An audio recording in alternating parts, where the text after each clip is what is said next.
Hi, welcome back guys. This is your friend, the MHA What If with another fanfiction. This is the movie of What If Deku Had a Cat Quirk? All credits for this video go to their respective authors, so please support the real author. Check out the link in the description for more details. Please give this video a like and subscribe to the channel if you want more videos like this. Now let's get into the fanfic. Izuku was born with his quirk. He's seen the photos and listened to his mom and auntie go on and on about how absolutely adorable he was, with little ears and a long tail, but honestly, he disagrees. Cats are born with fur, but humans definitely aren't. His head had looked wrong, normal human ears replaced with unsettling patches of skin, and instead, 2 cat ears were placed on top. His tail looked even worse. A cat's tail is an extension of its spine, and a long growth stretching out from behind him, hairless and bony, was horrifying. Not cute. Izuku really would have preferred it stayed that way. When people thought he was cute or anything of the sort, it was like he lost all rights as a human. People got up in his face, touched him without permission, and cooed over the softness of his fur or the toe beans on his fingertips, pressing into his palm pads. They babied him because, oh, he's just such a cute little kitty, surely he couldn't mind. As if he remembers a time when he and Katsuki were friends. Days when going to visit Aunt Mitsuki and Uncle Masaru weren't days he dreaded. Times when the two boys could play heroes for hours on end, weaving through the legs of their parents as they ran on their fantastical adventures. The hours upon hours of laughter. Days when Katsuki wasn't just Katsuki, but Kaken. Sometimes he would find himself stumbling over the boy's name in his head, having to correct himself with a hiss. Though he's never made that mistake out loud, thank the gods for that. No, the distinction between the Kaken from his mind and Bakugo Katsuki wasn't hard to make. Kaken protected those weaker than himself, built them up and encouraged them to get stronger. Katsuki might as well have been a villain. He can't remember when exactly it happened. Couldn't pinpoint that cutoff where Kaken had become Katsuki. He believed it happened around when the blonde got his own quirk. That was about the time the adults and other kids began to see him as something small, cute, and to be protected. Kaken started to be more interested in proving his strength than helping others. He began to act like Izuku was a pet cat who would follow him through hell and back. Something to be protected. Something that was his. At first, Izuku took it as his friend just being a bit more protective. He let the explosive boy pet his ears. He let him insist on walking in front of him. He let him tell the other children to stay away from his Izuken. But he had to stop when Katsuki tried to tell him he wasn't allowed to be a hero.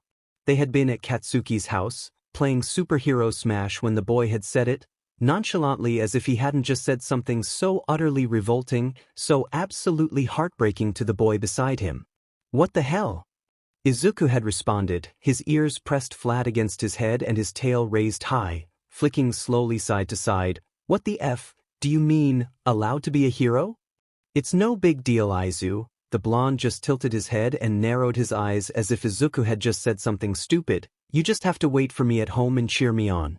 I'll be able to protect you easier if you aren't risking your fucking life 24/7. Izuku put down his controller. Wait for you? Izuku's voice was barely above a whisper. Katsuki looked confused but then grinned as if he had realized why Izuku was upset. What? Is it about the money? Don't worry, you just have to move in with me when I go pro. Obviously, I'm gonna show off my cool but cat when I'm a hero, so you get the fame too, and all you gotta do is hang out. Izuku narrowed his eyes and hissed. What the F-no. I am going to be a hero, Kaken. I don't need your permission, I'm not going to be your FNG house cat. Izuku stood up, his tail puffed up and he had moved his feet to a wider, defensive stance. Everything that Katsuki had been saying was wrong. So wrong? Who the hell did Katsuki think he was? How long had he been planning to tell him this, to tell him that he had to be his perfect effing pet? Zuku. Don't you get it? You're weak. If everyone knows you're fucking mine, no one can take you away. They won't hurt you. So sit the F back down, I'll get you some catnip and you can sleep here tonight. Just calm down. Maybe Izuku wouldn't have been so upset if he had sounded angry. But no, Katsuki hadn't sounded angry. He hadn't yelled like he normally would, hadn't even popped explosions in his palms to convince him to sit. He had seemed concerned. As if he genuinely believed Izuku was fragile. He believed Izuku was weak. He believed Izuku was his. Izuku hadn't answered after that. He hissed at the boy, extending his claws and slowly backed away, before breaking into a sprint and leaving the house. That day really effed with him. He wasn't the same after that. Present-day Izuku was a lot more guarded. That interaction with Katsuki had happened in their last year of elementary school, and going forward from it he had decided to prove the blonde wrong. Izuku was not weak. He was a lot more guarded on the inside. The outside? Well, Izuku Midoriya had just found out how being cute makes people underestimate you. It makes them less wary, it makes them want to spoil you. So, he took advantage of that. He took his already cutesy interests and hobbies and played them up to create a persona for himself, one that let him slide under others' radars while he made himself stronger, and got ready to prove to everyone that cute did not mean weak. In reality, he had become cold. He got what he wanted. All he had to do was ask, and it was given. And he was so tired. When he was a hero, he was going to prove to everyone how you look doesn't matter. That you can't underestimate people because they appear weak. That Izuku Midoriya doesn't belong to anyone. It was late. Or, maybe early, depending on what kind of person you are. It didn't matter. Izuku's ears twitched, and his tail held stiff behind him, raised high. He was lucky his eyes were made to see in the dark, or else navigating his home in the pitch black would have been more difficult than it was currently proving.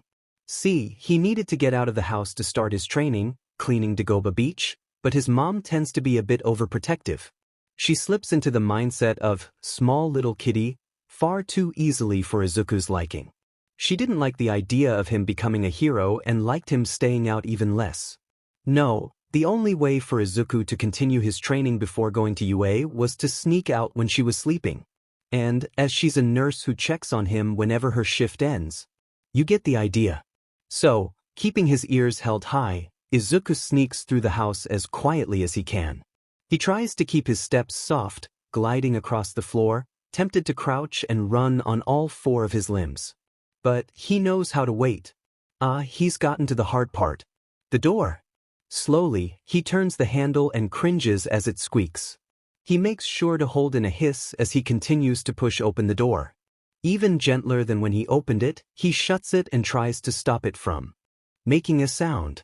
His mom is a light sleeper, and the slightest noise could awaken her, not at all helped by the fact she sleeps with her door wide open to make sure he's safe if anything happens. Very sweet, but oh so incredibly inconvenient.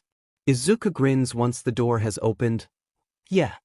He still tries to be quiet as he runs down the stairs of the apartment, bursting onto the empty street in the dark. Glancing around to confirm that no one's around to see, not that anyone could even see him without some kind of night vision as part of their quirk as he has, and he leaps forward onto his hands.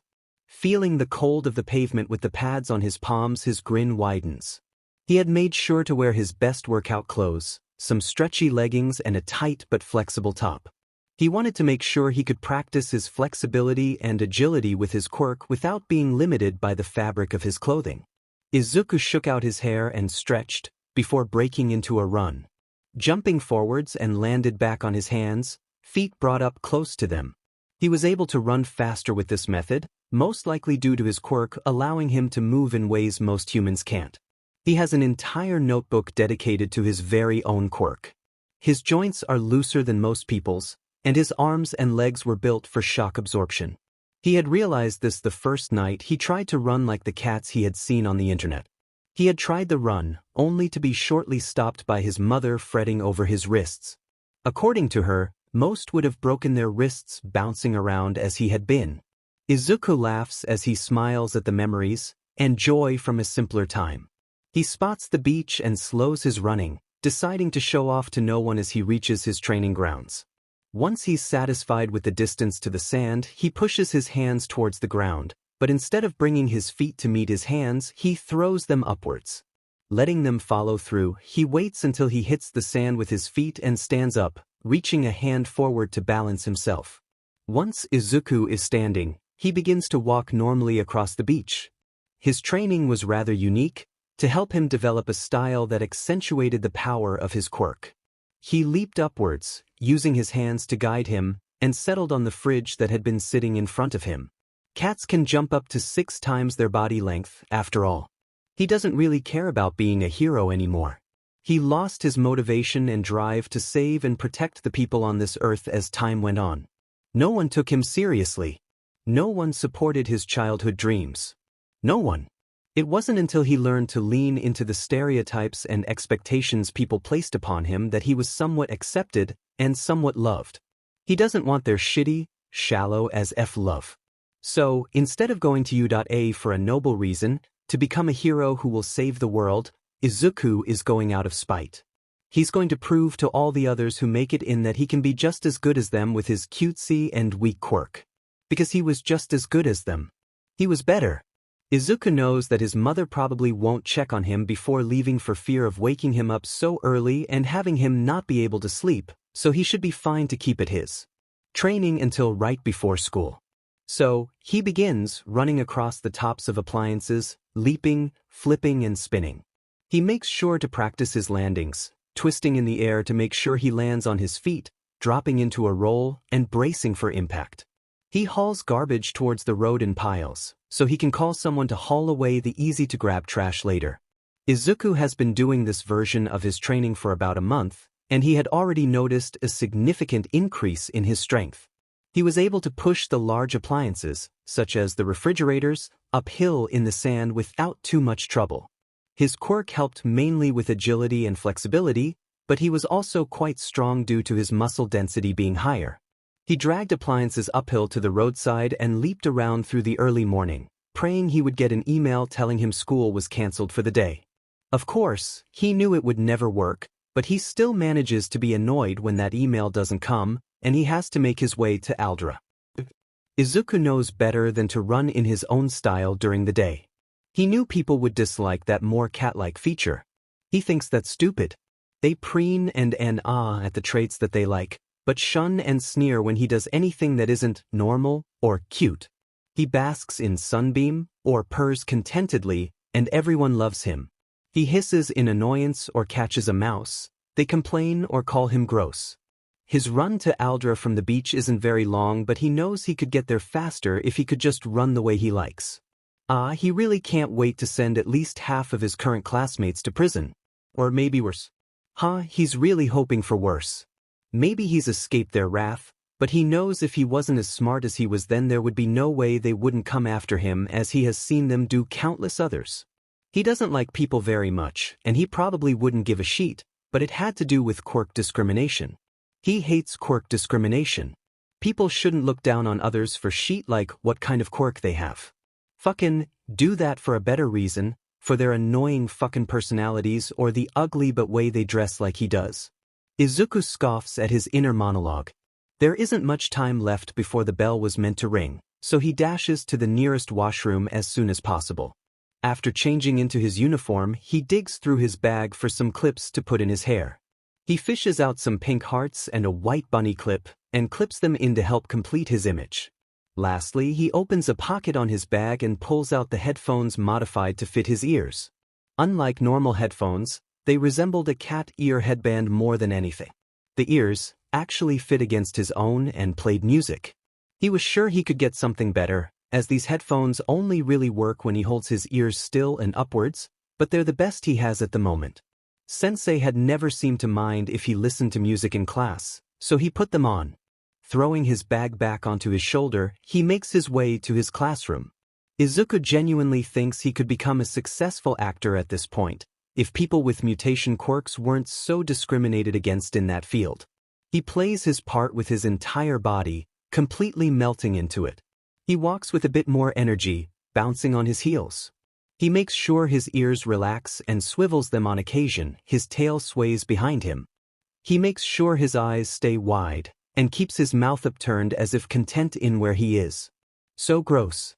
Izuku really wouldn't mind being able to relax his tail and ears if he wasn't so fucking uncomfortable.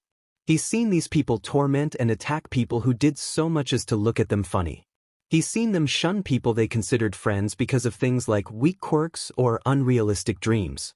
He feels like he has the right to want to raise his ears to alert, to keep his eyes sharp, to hold his tail for balance while he slashes into these quirkest pieces of sheet. But he can't. Not yet. Not yet, not while he's waiting to do so much worse. Not when he's so close to freedom from this hell of an existence. All he has to do is wait. It shouldn't be so hard. He knows he can act however he wants it He knows that acting how he wants there won't ruin his chances of revenge as it would here. The teachers there won't ruin his grades or his chances for success just because he's a little on guard. They couldn't. They won't. He knows it, he knows it, he knows. He knows he should probably open the door to his classroom before he starts weirding people out by standing in front of it for so long.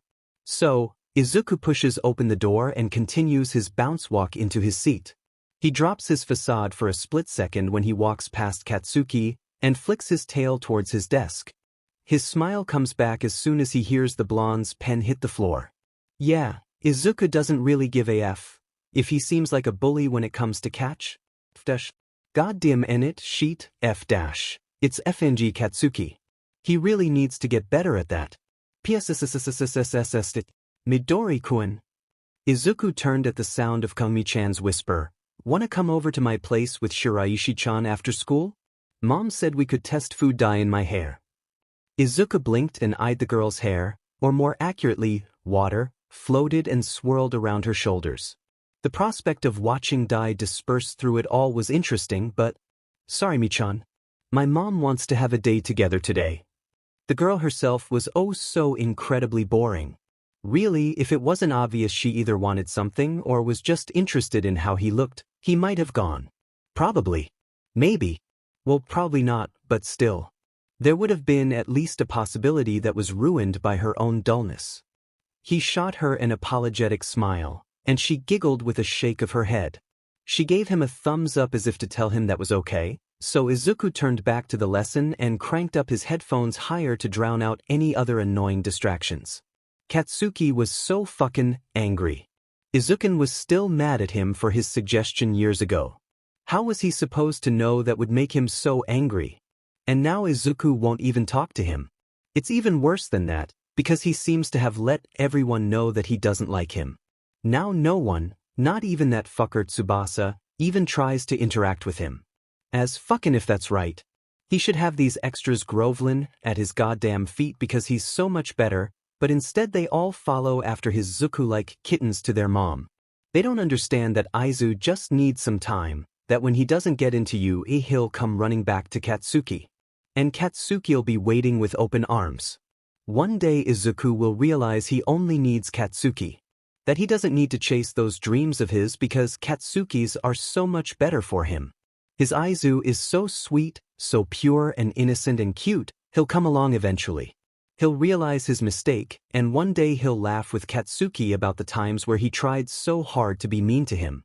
But Katsuki knows he doesn't mean it. He knows that Izuku is just being stubborn, that really he wants to go back to Katsuki. He knows. So, Katsuki stares at the pen by his shoe and carefully lifts it from the ground. He drops it into a plastic bag pulled from his backpack, zips it shut, and drops it in. He'll put that away properly later. As Izuku twirled his pen between his fingers, he reveled in the rhythm of it. Drop, swoosh, up, repeat. School always SED, but this day in particular had been especially annoying for the boy. He had made dinner plans with his mom for later, and he wanted to ask her if they could pack a picnic basket to bring to Dagoba Beach tomorrow.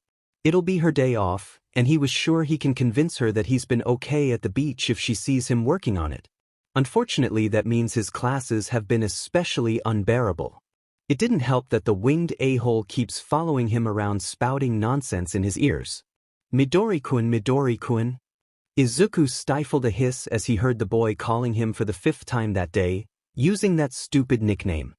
He spun on his heel and leaned forward to respond to the boy, trying to keep an innocent look on his face as his patience began to crumble. He only had 1 week left.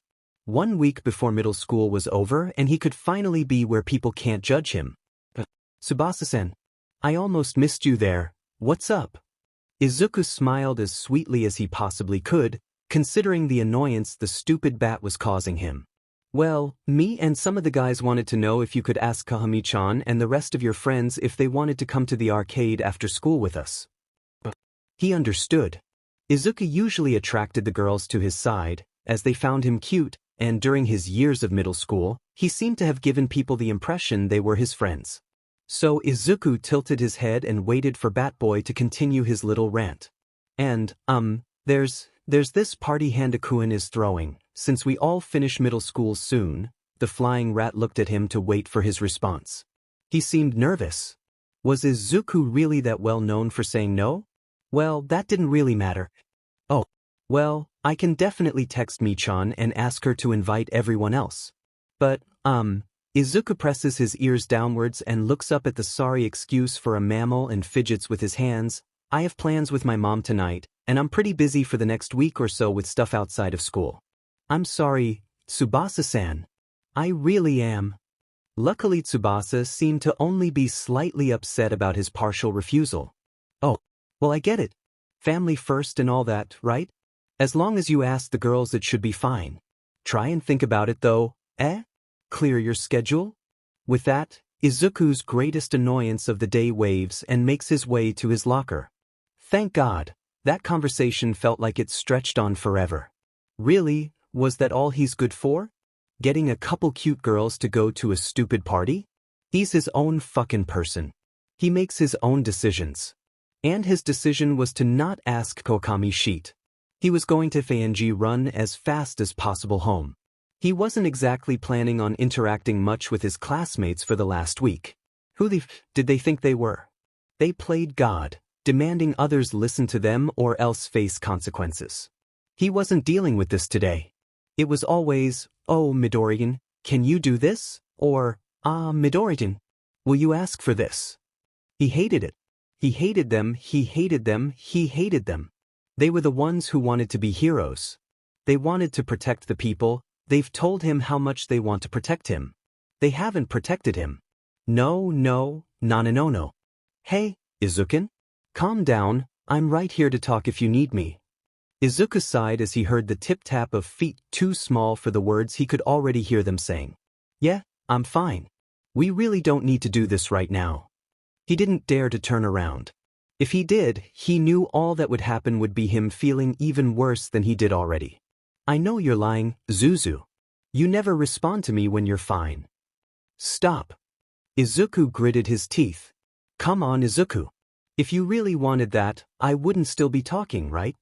Stop. Just talk to me, Zuku. Please. Well, have you forgotten what you were so upset about yet? Just, you're not real anymore, That's pretty rude, Zuzu. Auntie Inko wouldn't like you using no words. But I'm glad you stopped thinking about what was upsetting you. As if he would forget so easily. Fine. Bye, Kaken. Bye-bye, Zuzu. Izuku, honey? Are you alright? Who are you talking to? His mom called from her room as he opened the door. Izuku lets out a huff and responds in a monotone voice. No one. Just talking to myself. He wasn't going to deal with another talk about therapy. He didn't need therapy. He needed his head to shut the F up. Fortunately, he knew how to do that, because now that he had made it home he could convince his mom to go to the beach with him. He couldn't wait to show her what he had been doing, show her how strong he really was. He had even finished his design for his own signature weapons. He had been collecting some of the scrap on the beach to create his very own weaponized yo-yos. Yeah, yo-yos. Not the most intimidating weapons, but the prototypes he has right now work nonetheless. He planned to have better ones developed by a support company once he was in UA, ones that worked as a capture weapon as well as the swinging and cutting that it could do right now. The strings were barbed, allowing them to slice through softer materials like some woods or human skin. Ouch. They were very long and very tough as well, and he had tried and failed a couple times before he finally figured out how to wrap the strings around streetlights and railings to swing himself around. Yeah, he was excited to show her. Now all they had to do was talk about it over a nice supper. What could go wrong, right? It did not, in fact, go fine. He knew his mom worried, knew she was clingy and scared for him, but this was way too far. He had brought up the beach, his training, and his UA application at supper, and instead of being a bit worried for him but accepting his dreams, she flipped out. She yelled, told him he wasn't going to the beach again. Told him she would get his things to finish out the school year and he would not be applying to UA. She locked him in his room while she left, leaving him shaking in confusion and anger at his sweet mother.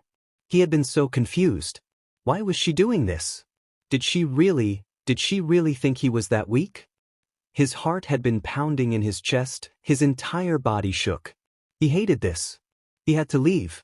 He couldn't stay with her anymore. Of course she had apologized for yelling when she came back. Told him he had scared her, that he wasn't to joke like that again. But she didn't go back on her word. She kept him caged up in his room, fretting and complaining whenever he asked so much as to go to the bathroom. He wasn't allowed to leave the apartment. She had confiscated any weapons that weren't concealed, and stole his half-finished application. But worst of all, she took his notebooks. She took them, all but the most recent one he had hidden in his pillowcase. She told him he wouldn't need them. That since he was just going to stay with her, why would he need them? He had wanted to scream. So he had wept as he fell asleep that night.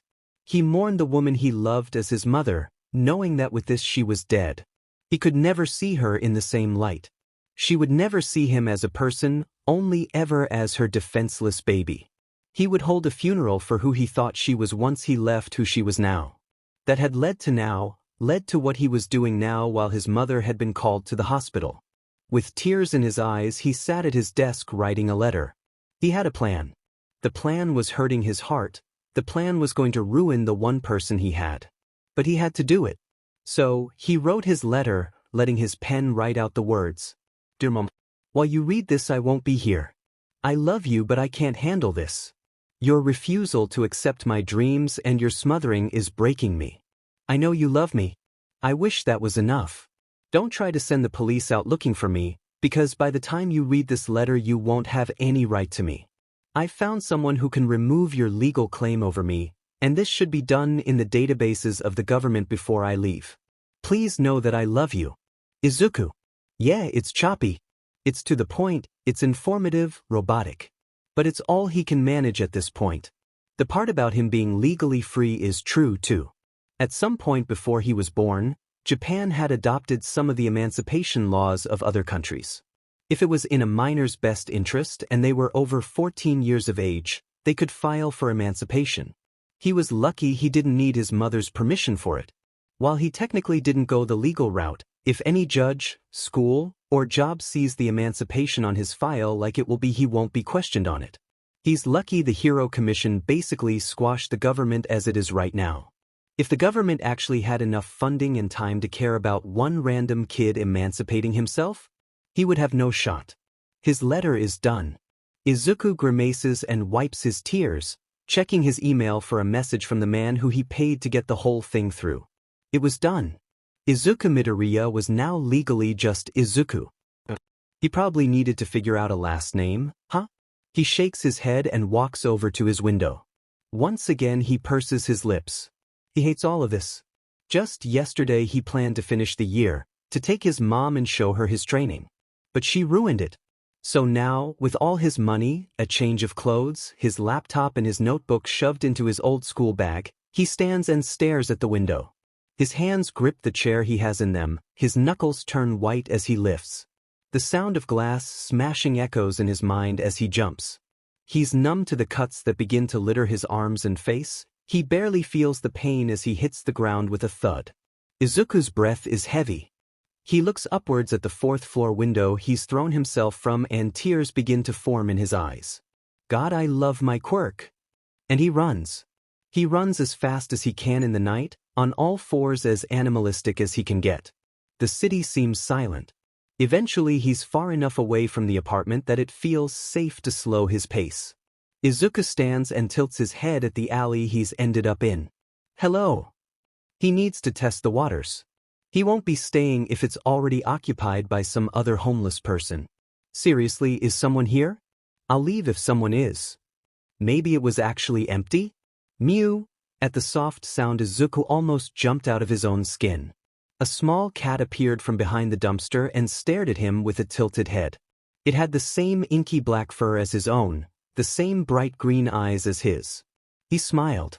He stepped forward slowly and kneeled down, reaching a hand to the kitten, expecting the stray to be wary of him. He was fully prepared to leave the owl. The cat ran towards him and up his arm, nuzzling into his cheek. Now, this may be a shock to many, but Izuku is rarely ever around cats. Like ever. Anytime he has been, it's been at some kind of cat cafe where he knew the cats were friendly. It seems that this kitten, that he was incredibly sure was a feral stray, seemed incredibly content to purr and press into him on his shoulder. Now that was cool. And the perfect distraction from the shit that was happening in his life right now. He walked over and sat beside the mostly empty dumpster so he was hidden from the view from anyone who passed by the little alley, and pulled out his notebook. There were only 2 pages filled, all about him. The first, a sketch of his ideal costume and support items. The second, a quick explanation of everything he planned to be. Underground or limelight, persona, the works. He flipped the page and started a new one. A section that would probably take him a while to complete. Quirk analysis and applications. So, he allows the kitten whom he had named Nix to get comfortable in his lap and writes about himself. He writes about how his muscles were dense and strong, even though he seemed small. He writes about his joints, the extreme flexibility and the shock absorption that they give him. He writes about Nix and how she shows he may attract cats to himself. He writes and writes until his wrist is aching. He writes and he writes and he writes. He finally closes his book as the sun begins to rise, tucks it into his bag, and lifts Nix from his lap to get comfortable on the ground. She gives a hiss in annoyance when her rest is disturbed, but seems to be fine with lying on his back to continue her sleep. God, he really needed this. After all the crazy shit that's happened in such a short amount of time, he was somewhat relieved to have a day to himself so he could sleep. He'd head to an internet cafe later to do as much schoolwork as he could so he wouldn't have to deal with the absences on his record. And so he sleeps, ready to take on the world alone when he awakes. Izuku groans as the sun begins to rise. His well-deserved rest, always interrupted too soon for his liking. Shifting from his position, he hears a sound from his back, remembering the cat that had been resting there. No Nix, I'm so sorry dash. He waves his hands around as he stares at the cat on the ground, who is currently shooting him an annoyed look. Oh, come on Nixie, he sighed as he stood and scooped up the cat in his arms. Even if she was obviously annoyed at him, he wasn't abandoning her in the alley when he probably likes her more than any human he had ever met. He begins to leave the alley and set off for the first cafe he can find, before immediately turning back and grabbing his bag after a hit in the face from Nix. Smarter than me, aren't you? Yeah, I totally would have forgotten and gotten us robbed. Izuku laughed at the cat's exasperated expression. She looked as if she thought he was the stupidest kitten she had ever met.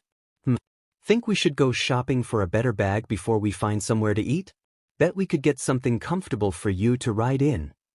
Well, also, he really needed something a bit better than a ratty old backpack if he was going to keep literally everything he owns in it. He wouldn't trust this thing to last a week without a strap snapping in the state it's in right now. A change of clothes would be nice, too. Something he likes, that he can buy himself instead of something bought by his mom. He vaguely remembers the path to the mall and begins his walk in that direction. Eventually, Nix drifts back to sleep in his arms, just as he finally finds the mall. He cringes as he realizes he's going to have to come up with an excuse for having a cat inside. After settling on telling people she's his little sister, who just got her quirk and can't control it yet, which is hopefully made more believable by the very obvious cat quirk he has himself, he starts searching for a good bag. After a while of searching through different stores and peering in windows, he comes across a blue duffel bag. At first, he thought it would be an impractical bag to carry around. It would end up being too much weight on one of his shoulders, and be more of a hindrance than an asset despite its size. At least, that was what he thought until he discovered one feature of the bag. It could be worn as a backpack. Instantly the bag was redeemed in his mind and he bought it immediately. Transferring his belongings from his backpack to his new bag is a struggle with only one free arm not occupied by a sleeping cat, but he manages to get it all in. After putting the backpack in on top of everything else, He zips it a quarter of the way and puts Nyx inside before lifting the strap over his head and letting it settle on his shoulder. Excuse me. You with the cat. Izuku turns his head at this sudden voice calling out to him. He sighs as he sees a much taller boy wearing glasses striding towards him. What? Izuku narrows his eyes at this random kid. Why is he being interrupted? He hasn't done anything wrong yet. I do not think animals are permitted in the mall.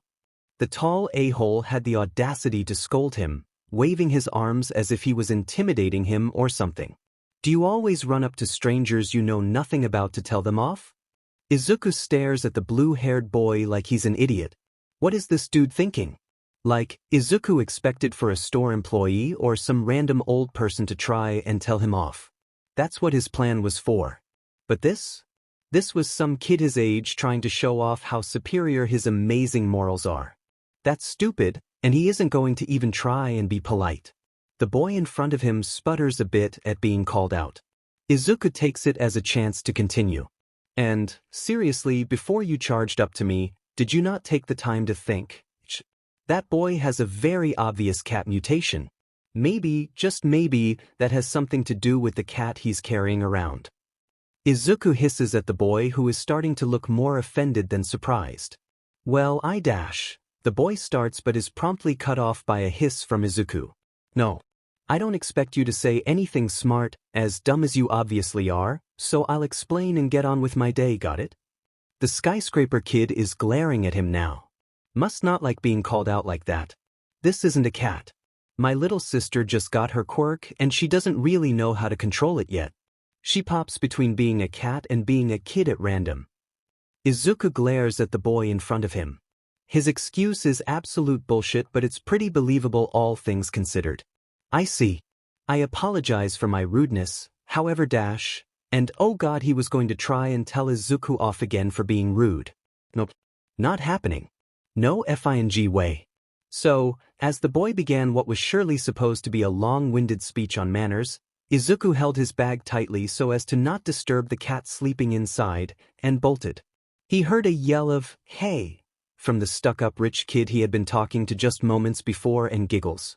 As he slows down, that giggle grows into full-fledged laughter. He notices some people slow down and stare. He watched people whisper to their friends and redirect their kids. He doesn't care. A break. That was what that was. He finally was able to relax. To have fun, to tell off an annoying hero wannabe. Oh god, he was so relieved. Zukuin? Shit. I think you're scaring people. Izuku sighed as his laughter was cut short by the stupid voice of a boy he knows he'll never see. That was short-lived. Oh, is that Nyx? She's cute. Kachin's voice was so clear. Izuku ignored it and started walking to look for the next store he wanted to visit. He was excited to buy something cute, and he wasn't going to let some stupid voice ruin his fun. Oh, come on, Izuku. I missed you. Don't you miss me? Oh, the dresses in that window are cute. He wonders if they have any in red. You can talk to me about everything that's happened, Zuzu. Would they be able to make quirk modifications for his tail? It could get uncomfortable if he had to just hold it still under the dress all day. Come and do the silent treatment, really? Sensei told us it was rude to ignore each other. Oh, they have a sign about quirk mods? That dress is cute. Are you going to buy it? Expensive. Oh, nice. They have different versions in the back for animal mutations. And it's cheap too. He should still have enough for a couple light meals. Fine, I'll go. The voice of his old friend grumbles as it finally decides to admit defeat. Izuku hums as he wastes a bit of his precious money. He knows he should be saving these funds, buying only what's necessary, not frilly red dresses, but he couldn't help himself. He needed to do something by himself. Buy something comfortable that wouldn't always fit slightly off. Something that he felt nice about. Something that he wasn't given by his mother. Maybe he should buy some flowers, to make a grave for who she was. Hello. How can we help you today? The girl at the counter smiles at him brightly. That's a nice choice. Are you buying a dress for your girlfriend? Izuku cringes. It's about to get really awkward. Would you be able to grab me this size, with Quirk accommodations for a tail? Izuku awkwardly smiled at the girl, who had gone completely pale. Oh, of course, I am so sorry, let me go get that now. I'll be right back. Izuku sighs as the girl bows repeatedly while backing towards the door. At least she was polite about it. He felt kind of bad for her. Not even a minute later she rushed out holding the modified version. Here you go, Sirba. I apologize. He smiled at her slightly and allowed her to bag the dress before leaving. Nyx was finally starting to wake up by the time they left the mall. She sat up in the bag and looked around for a bit before jumping to Izuku's shoulders for the walk to find a cafe. Oh, morning, Nyx. Izuku reached up to scratch her under the chin. You slept the entire time, we're going to go find a cafe and get some food. They should have something you can eat, too. Maybe we can find a cat cafe. Nyx mews in response, leaning into the pets. Izuku smiles a bit and searches for a place to eat. He finally finds a store that Nyx is able to get in without much discourse. A small cat cafe hidden away on the corner across from the park in which he would probably be sleeping in tonight, that seems to sell some cat-friendly foods as well as something he could eat. Izuku immediately went to the counter. A girl with pink hair and skin was leaning against it on her phone. Hello. Izuku waved at the girl and watched her jump and drop her phone against the counter in surprise. Oh, sorry, no one came in today, guess I got kinda distracted. Izuku just blinks as she checks her phone for any cracks. It's fine. Can I just get something safe for cats and a blueberry muffin? Izuku was too tired to deal with more bullshit today. He wasn't even going to pretend he cared about her excuse. Of course. She grabbed a muffin from behind the glass and reached up for a can of wet cat food on a shelf behind her. Izuku thanked her and paid before sitting down at a table with his laptop to start working on his UA application. He plugged his phone into an outlet beside him as he did to make sure it wouldn't die on him sometime important. He needed to update some things on his application, like his address. He switches it to ap.o box he got set up for himself at the same time as the Emancipation, and prays that should be enough for the school.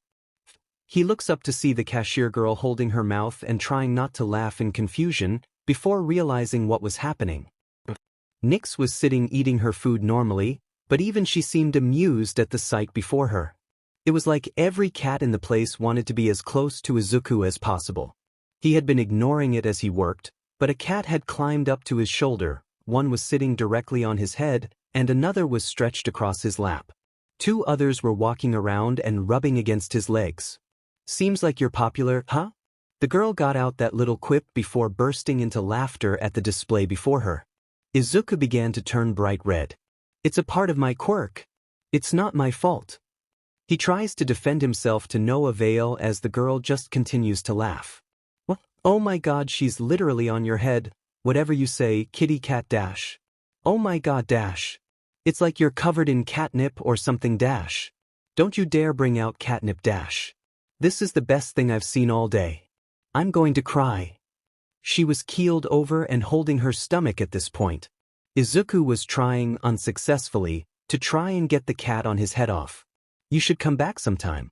They really look like they like you.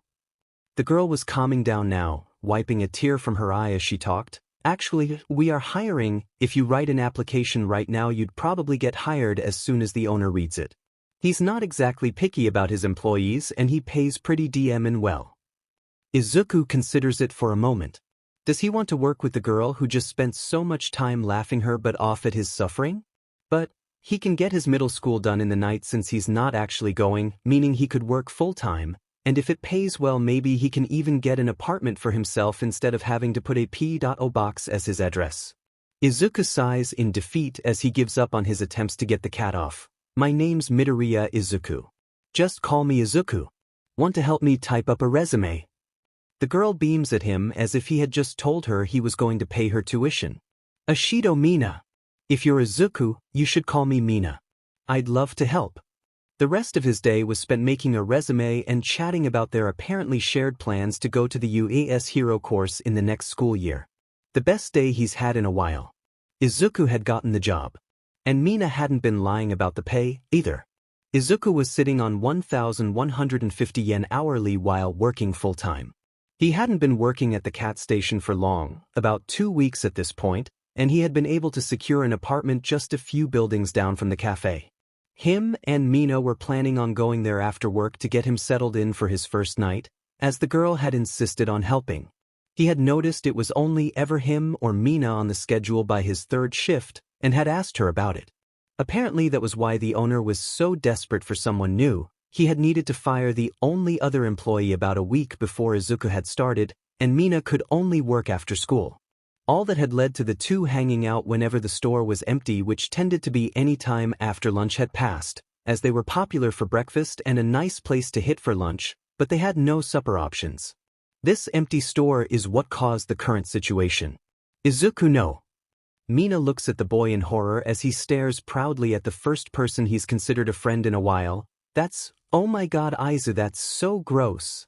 Izuku was crouched down like a cat proudly in the doorway with a mouse between his teeth. He had leapt over the counter and out the door after seeing it scurry past the window, and had gotten to it just in time. If a gift for the cats. He grins at her as he finally stands up and spits it out into his hand. Unless you want it, of course. He holds it out to her as she stares at him in disgust. No no no. Gross, put it outside. Mina rushes up to him, before turning him around and beginning to push him outside while he places a hand on his heart. He fake gasps dramatically, Mina, how could you do this to me? To face such discrimination, how awful. He grins as he goes limp. Against her pushing. Icon, it's a health violation. She finally manages to get the boy out the door. Now drop it. Fine, fine, I will resign myself to eating human food in the future. Izuku says as dramatically as he possibly can. Don't make me force feed you cat food, Izuku. Because I will. Now come on and wash your mouth out. That was a goddamn mouse from the streets. Who knows what kind of diseases that thing had. Mina grabs his arm and begins to drag him towards the employee washroom. Now, I'm made to stomach that kind of stuff. Been catching mice since I was a kid. That does not make it any less gross. Ah, my queen, your words hurt me so. Oh, you drama queen. Mina shoved him into the washroom. I'm going to watch the counter. Feed the cats when you finish. Fini. Izuku washes his mouth out as Mina demands and then goes to grab the bag of food for the cats. As he pours it out into their bowls, he spots someone walking up to their door. And holy shit, did he look tired. And familiar. Mina. I'm going back into the kitchen to make a new pot of coffee. He calls out as he makes his way behind the counter. Why would yo? Oh. She gives him a thumbs up when she hears the bell ring and sees the tired-looking man walk in. Welcome. You came in at the right time. My coworker just went to brew some fresh coffee, if you'd like some. Mina gives the stranger a smile. He looked as if he had been up all night, and was slightly scary looking, but they were used to a whole lot of interesting customers because of their location. Yes, please. 3 large to-go cups and 1 cup to sit in, please. The man gave a huff. Of course. Mina grabs the to-go cups from the shelf after taking his money and disappears into the kitchen with Izuku, emerging quickly with the coffee. Izuku followed her out. I just fed the cats, but if you give them anything to eat you'll be their best friend. The familiar man grunts in response and Izuku raises his eyebrows. Odd response. Who's the one on the display case? The man points over at Nyx. Ah, she's mine. She doesn't really like most people, but she comes with me everywhere and my boss doesn't care. Izuku looks at the man somewhat wearily. People usually don't ask about Nyx, content to play with the other, friendlier cats. She's pretty smart. She has some kind of intelligence quirk.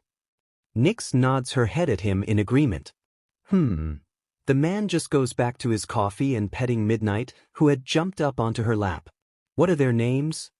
His voice was monotone and freaking Izuku out. The one you're petting is Miss Midnight, she's the friendliest, and that one by the window is Mike, he showed up yesterday and kinda just stuck around. The others were named by Mina and the owner, so they aren't really hero-themed, but that one's Disco and he's Milk. Izuku points out the last 2 cats to the man. I see. Who named Miss Midnight and Mike then? Oh, I named Mike. We had his show on for background noise when he showed up. Miss Midnight got her name because the actual Midnight shows up here pretty often, I guess. The man seems amused by that little fact. God damn it, Nem, keeping the good coffee from me? The man seemed like he was done with the conversation, so Izuku stepped back behind the counter with Mina, who had begun scrolling on her phone. Hey! The customer walked up to him and Mina after 5 minutes had passed. Would you be able to put a pot on around this time for the next couple of days? Oh sure. Thank you for coming, mister. Mina looked up at him for a second. Eraserhead. Izuku went pale. How had he not recognized the man? He's had multiple interactions with him before, when training in the night. The pro had caught him jumping rooftops. He hadn't ever seen the man in the daylight, and had only ever seen him with his goggles and capture weapon around his neck. Eraserhead, Izuku muttered to himself. Haven't seen you running on rooftops the last couple days. Was getting worried. Eraser smirked as he left the shop. Mina just stared at him with the most confused and amazed look on her face. You are going to tell me everything. I thought you would say that. Nix sits on Mina's shoulder as Izuku locks up the store, staring at Izuku as if disappointed he hadn't mentioned his chance meetings with the underground hero beforehand. Let's go, let's go. Come on, Izu, come on, come on, come on. We go eat, and then you take me for this training. Mina squeals in excitement. Mina, I'm going to tell you this now. My training is heavily based on my quirk. Some of it might help you, but a lot won't, so if you're going to train with me, we're going to have to make you your own regimen. Izuku looks at Mina with a serious expression before softening. And, please, please don't. I can. Izuku looks up at her, just realizing his eyes had met the floor. I won't think any less of you for anything that you do during your training. How dash? Izuku, I'm not stupid. I've seen the way you tense up when anyone mentions your quirk in a certain tone. I heard you hiss under your breath when that customer from the other day called you Su dash. She's quickly cut off by a low growl beginning to come from Izuku. That helps prove my point. Look, I've had to suffer through discrimination myself. I mean, how often do you see a girl with pink hair and skin with yellow irises and black scara? Mutant discrimination SCKS. No matter how that discrimination is displayed, it SCKS. I don't care about your quirk, Izu. You don't have to worry. The two stare at each other for what feels like hours. And then, Izuku breaks into tears, right there outside the store. He falls into her arms and sobs, more than he has since he closed off his heart all those years ago. Mina, the one who understands. Even if her experiences are completely different, opposite from his own, she understands. Right here, right now, is when he realizes that he is free. There will be no persona around this girl. There will be no lies to this girl. She is his. He's hers. If you find mice on your doorway, just know you signed up for it. Izuku muttered into her shoulder, the sound muffled. Ah, come on, man. Maybe if I take it back, I will definitely judge the mice. Too late, cat adoptions are forever and you can't back out. Well, shit. This is awesome. How the hell did you convince your parents to let you move out so early? Mina asks as she flops backwards onto one of the beanbags Izuku had bought to use as a replacement for a couch. Me, I have no furniture except for 2 beanbags and a kotatsu I blew a bunch of money on. Like, I don't even have a bed or any real dishes. Not awesome. Izuku raises an eyebrow at the girl's statement. Denny, I feared. Still awesome, we're barely still didn't answer my question though. No parents to convince. Mina freezes. Oh, God, Zuku, I'm sorry, I didn't mean to dash. No, it's fine. I don't remember my dad at all. He left when I was just a baby because, you know, the ears. Izuku smiles, and I kind of disowned my mom? First of all, your dad was sheet, second of all, how the F do you disown a parent? Mina pokes him in the nose, her face scrunched up in confusion. My mom was like the rest. I managed to get myself emancipated, so basically I'm an adult in the eyes of the law, when it comes to providing for myself at least. Oh. And that was all he needed to say. Wait. Oh shit. Izuku. She's figured it out. Where the F did you stay before you got the apartment? Izuku blinked at her and pressed his ears down against his head. If I jump out of the window, can I escape this? I will melt your precious kotatsu, Nyazaku. Mina's eyes narrowed at the boy, and she slammed her hands down on his most prized possession as if to give her threat more merit. Wouldn't dare. Mina's forearms began to slowly start producing acid. I fold, you win. Spare my makeshift bed. Izuku ran to his kitchen and threw the tea towel Mina had gifted him at her head. He was so glad she brought him acid-proof gifts. One day you'll learn, Mr. Muteria, that I always win. Mina grins in victory as she wipes the acid off of her arms. She carefully folds the towel so no acid is on the outside, and places it in the laundry basket labeled the acid accidents and more basket, so Izuku knows to wash it separately from his nice clothing. I may or not have met you the day after I completed my emancipation runaway. I can. Mina's eyes narrow once more. And I may have slept in an alleyway behind a dumpster. Nyx mewed while nodding from her spot on top of the mini-fridge Izuku bought as a placeholder for a regular one. After that, the park across from the cafe. Or sometimes the roof. Holy shit. There was a long pause. Hey, you know, you live closer to you today than I do, Mina slowly gets out. Yeah, Izuku's incredibly confused. And you have 3 bedrooms? She looks him in the eyes without blinking. You mean? If we both get in and my parents say yes. Izuku begins to grin along with her. You know, cutting the rent in half and being able to buy some furniture sounds pretty fucking nice. Mina's smile widened. So do we have a deal? I think we do. They continue to sit comfortably in their now hopefully shared apartment when Mina comes to a realization. Hey, Izuku, why'd you rent such a nice apartment? How the hell do you afford this? Anyone could probably point out how absurd Izuku's apartment is for his situation. 3 bedrooms? He's 15. Mina, this isn't exactly the prettiest place in town. I mean, it's closer to U.A than your place, but it's also crawling with villain activity. We have a literal crowbar behind the counter in the cat station. He deadpanned. Oh. Yeah, actually, that makes sense. Are you ready to change and get going? Izuku stands up from his beanbag and stretches his arms. I can check out my future room, too. Mina follows suit, shooting upwards. How confident. Izuku grabs his No, not enough, his sister's hand and takes her to the first room in the small hallway of his apartment. None of the rooms are very big and I kind of want the one at the end, but they're pretty nice. Izuku waves his free hand around as he talks outside of the door. Why do you want the one at the end? I'm fine with any, that's just a weird choice. Izuku grins. The window's wider in there and looks out at a fire escape on the next building. Makes it pretty easy to lay in the windowsill or get onto the building roof. Hey, yeah, that tracks. I'll knock on your door when I'm ready. Got it. What the hell do you mean you can't make him come home? Inko slammed her hands onto the desk of the detective in front of her. Ma'am, I apologize, but if you look here, he's legally emancipated. You have no legal grounds to put out a search warrant. Tsukachi sighs at the woman. She hadn't stopped bothering him for days.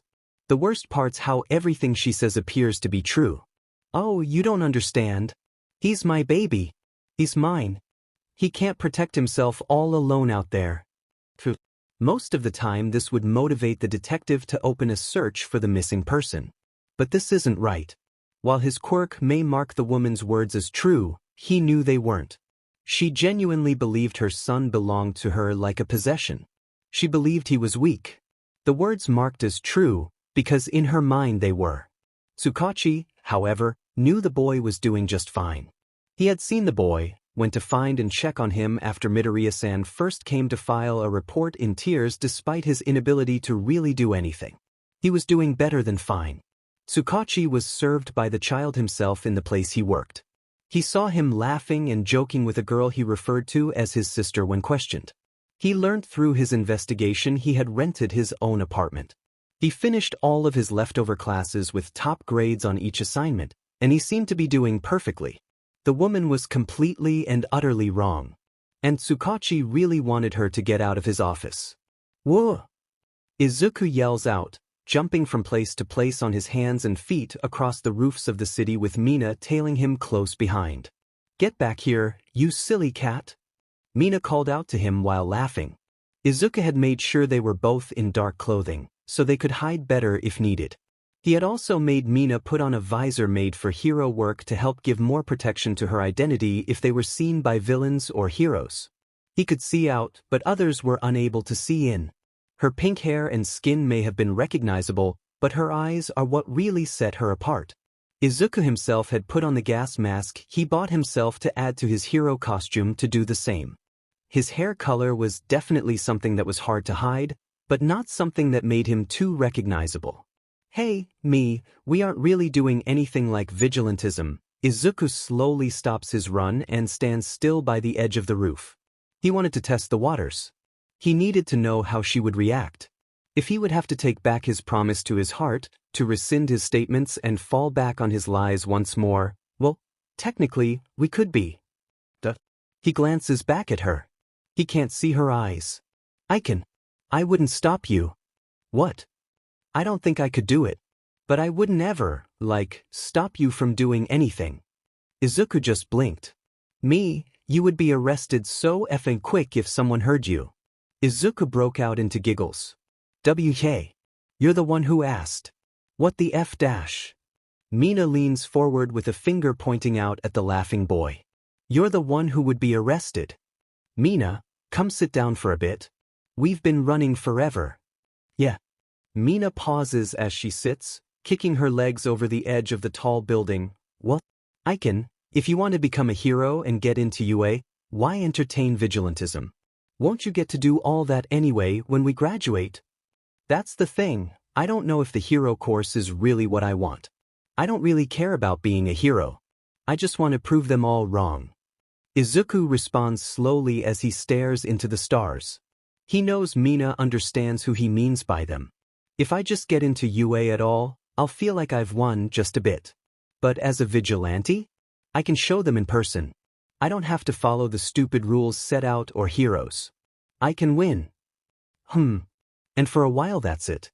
The two sat in silence thinking of what to say next. "Well, I guess I'll just have to represent us mutants in the hero field, huh?" She grinned at him and flexed an arm.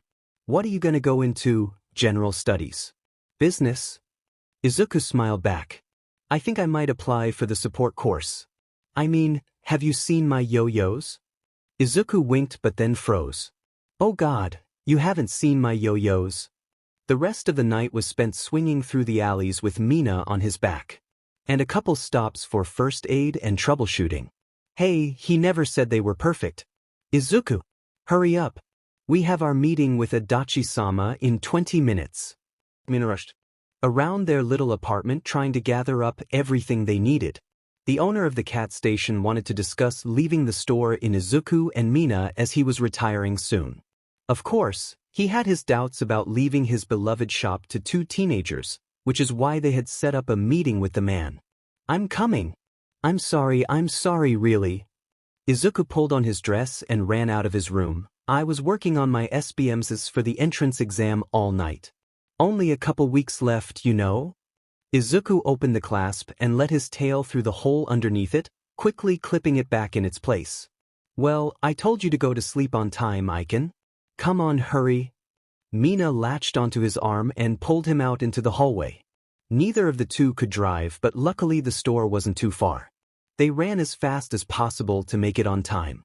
"Aiken, maybe don't run your way today. I'm sorry, but I can't keep you up." She struggled to keep up, breathing and running as Izuku kept in front of her. "Ah, Finn." Izuku allowed himself to flip over onto his feet, not stopping in the progress. He smirked. "But, Mina, what makes ya think you can keep up with me normally either?" "Why you?" Mina turned pinker than normal and sped up her pace to catch up with her friend. "Get back here, you mangy alley cat." Startled people moved out of the way while they bounded by. "Oh my! Such lively children, aren't they?" An old woman chuckled as the two passed, patting her granddaughter on the shoulder lightly.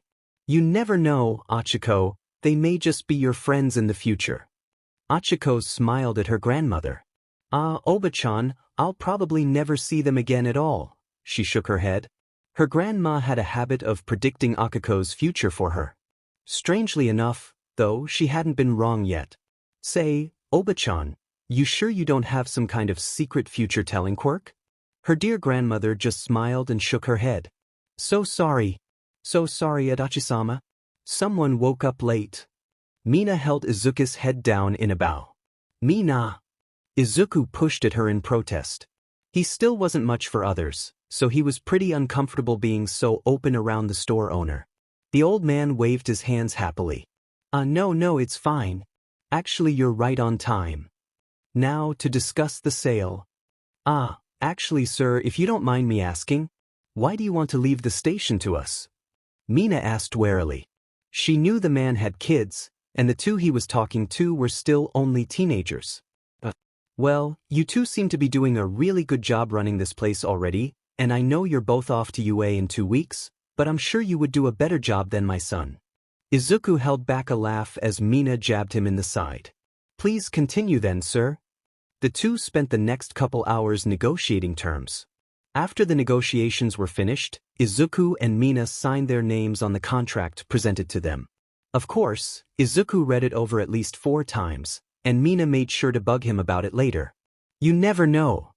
And with that, the cat station was now officially the property of Ishido Mina and Midoriya Izuku. They immediately began the search for more employees. They planned to be at the cafe as much as they possibly could, but UA was a tough school to attend and they knew they wouldn't be nearly as available as they currently were. Izuku decided what to do while they waited for applications to start coming in. Come on, help me with my project. Izuku dragged Mina into his room to have her help hold pieces of his project as he worked. To attend UA's support course, you need to present a working prototype for support type gear to be judged. Izuku had designed support gear and armor for people with similar quirks to his. It wasn't the fanciest, but it had a set purpose. Izuku wanted to focus on creating support gear for civilians, but for UA he was meant to have something combat-focused as well. So he combined them. He put on his tightest black shirt to help keep any fabrics away from the armor while he put it on. This model was made specifically for him. Mina helped him fasten the linked armor around his tail and around his elbows. He put it around his knees himself. The goal was to enhance the natural shock absorption of his joints and slightly weaponize his tail. The plating around his tail helped to weaponize it. His fur was short, not getting in the way of the metal. The plating had been cut with small razor-like incisions, allowing him to do minor damage with his tail as well as protecting it from slashes and such during a fight. The braces on his knees and elbows made sure to leave room so he could bend and move them with full mobility. The insides were lined with a special RBB to absorb shock and the outsides had thin metal coating for added protection. Again, they were simple, but only part of what he had prepared. Grab the thing from the place. How descriptive. Mina seemed to understand him anyway, and got up to grab the thing from the place. The thing was a large belt-like strap that Izuku slung over one shoulder before tightening it so it fit tightly across his body. The utility belt had many notches, each holding reinforced plastic bottles. Every other bottle appeared to be empty. Okay, now fill these with your acid. Izuku unloaded each empty bottle onto the table and glanced up at her. Please. Mina blinked in confusion. But? Please? Remember when I borrowed that bottle from you last time? I think I have the formulas down. Mina just looked at him and began to fill each bottle with her acid. Thank you. I made these for you, so when you use it you won't need the acid bottles, but I need them for my demonstration. For me? Thank you, but what are they? Oh, yes, come on. We gotta get to the beach and you can test them for me. Izuku grabs 2 wrist braces that seem to have slots for the bottles to be inserted. I can. Are these what I think they are?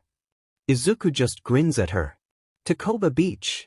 Izuku happily exclaimed as Mina cringed at the piles of trash. Now, Mina, these braces are modified versions for people who aren't, well, you, so you're going to need to use the acid bottles. Eventually the acid brace should be able to refill with acid as you release it. For example, you start producing acid above the entrance and it'll collect and store it. Yeah, just let me break stuff. While Mina may not have been a fan of the icky trash piles and smell, She was super excited. Izuku fitted the wrist braces around her wrists. Okay, so this bit here goes around your middle finger to help keep it stable, but it also controls the mechanism for shooting the chemicals. If you press down twice quickly, it should shoot out. Izuku explained as he grabbed one of each different type of bottle. Acid on your left and chemical on your right. It doesn't actually matter which goes where, but you'll have a limited amount of chemicals, so you'll want to be as accurate with it as possible. Mina nodded along as he talked. She was still really flattered he had thought of her when making his devices. This is really important. I'm going to label the bottle lids too, but right now they aren't. Izuku held up 3 different bottles, each containing a different color liquid. Pink is for capture, purple is for distraction, and blue, well, blue goes kaboom. Mina grinned. Shoot it at that fridge over there. The chemicals should be harmless by themselves. They only really do anything when they react with your acid, so it doesn't matter if you shoot. One at a time. Probably better to do that at first and start trying to shoot them at the same time later. Izuku was practically bouncing in place now. You could tell he was really excited to see if his invention worked. So, Mina took a deep breath in and shot. Pink liquid flew outwards, hitting the bottom of the fridge with a splash. Silently praising her aim, she let out a blast of acid with her other hand. All of a sudden, the bottom of the fridge exploded into a puffy pink cloud. Izuku squealed and ran up to the fridge. He pulled out the box cutter he had stashed in his brief pockets and sliced the puffy substance. The substance just pushed inwards and bounced back. Yes. How do we get rid of it?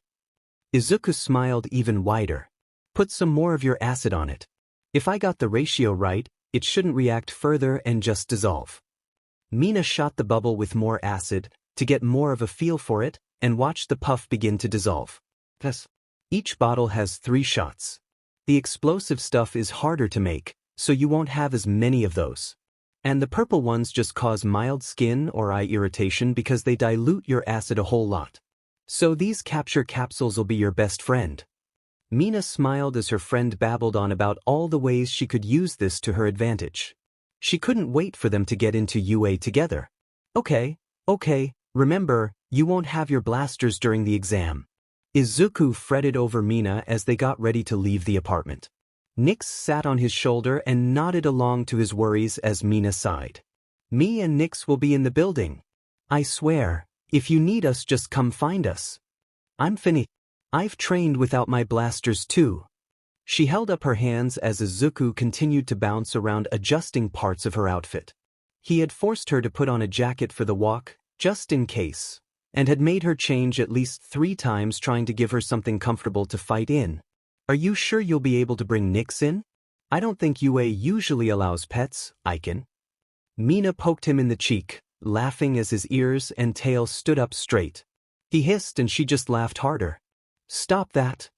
He pushed her hand away, and I'm sure I can figure it out. I'll just tell them it's because of my quirk or something. I don't think Nizu would kick out another animal with an intelligence quirk either. Nyx jumped from Izuku's shoulder and curled up on his bag. The Randasiru was big enough to carry most of his creations, and Nyx seemed to approve of the flat top she could ride on. You're probably right. Mina nodded. Sheet, we should probably go now. She glanced at the clock. Izuku seemed to have a knack for showing up late, and she wasn't being dragged down with him if she could help it. Maikon, remember, I'm going to come find you for lunch when we finish the written exam. I have sandwiches, and I packed a couple extra if you find a friend. Izuku held Mina's hand, dragging her along as he mumbled his plans for the day. Geez, Icon, people think you're my mom or something. In reality, Mina was incredibly grateful for the boy in front of her. Sure, he gets carried away, maybe he acts just a little bit more cat than human sometimes, and he has a tendency to be late for anything and everything, but he was her brother. He was her brother, and she loved him. And also, he made DMN good sandwiches. Bye, Icon. Good luck. Izuku smiled as Mina waved across the hall of the large building, both on their way to separate exam rooms. He heard some whispers and they got some weird stares, but he hit them with a glare to shut them up. As he walked, he began to get more and more nervous. What if he failed? What if he was underprepared? What if he got kicked out because of bringing Nyx? What if… Izuku! Izuku felt his heat freeze. What if he saw him? He hadn't heard Kachin's voice all summer. He hadn't heard the tap of small feet behind him, not since he met Mina. But now she wasn't with him. Whoa, are you gonna see me here, Zuku? We can be heroes together. Shut up. Izuku was shaking. See Katsuki? Everything would fall apart. His mom would find him. He might be forced to go back. He would have to hide again. He doesn't want to hide again. No. Nyx hit him with her paw. Izuku realized he had stopped walking, and shook his head. No, he would be fine. If he saw Katsuki, he would be able to deal with it. He couldn't be sent back. He had made sure of it. The door to the exam room was absurdly large. Was it meant to accommodate people with giant quirks? How interesting. Izuku checked the number he had been given at the door and headed to his seat. He was just in time, as almost immediately after he sat down, he heard the voice of the school's principal over loudspeakers. Examinees, you may start your test. Please bring your papers to the staff member overseeing your room once you finish. Good luck. Izuku paid full attention to his exam. Nyx jumped down to his lap, lying peacefully while the kitten above her scribbled away. She didn't want someone accusing him of cheating somehow, and she had a feeling she might be pointed out if she watched the others' exams. Izuku was sure something was wrong. These questions were way too easy. It couldn't be right. Izuku made his way through each question much too quickly. Everything on this exam was something he and Mina had tackled during their study sessions. The end of the exam had a section labeled Course-Specific Assessment. Izuku started purring lightly when he saw the question. Quirk analysis and recommended support gear. His task was to write about the pro-hero Mirko and give suggestions for support gear. He ended up writing about how her animal-aligned quirk probably left her with incredibly high muscle density.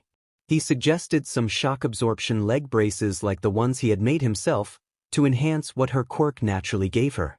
Nyx, Izuku whispered as he stood and set her on his bag once more. He grabbed his test and made his way to the back of the room to hand it to the staff member overseeing his room.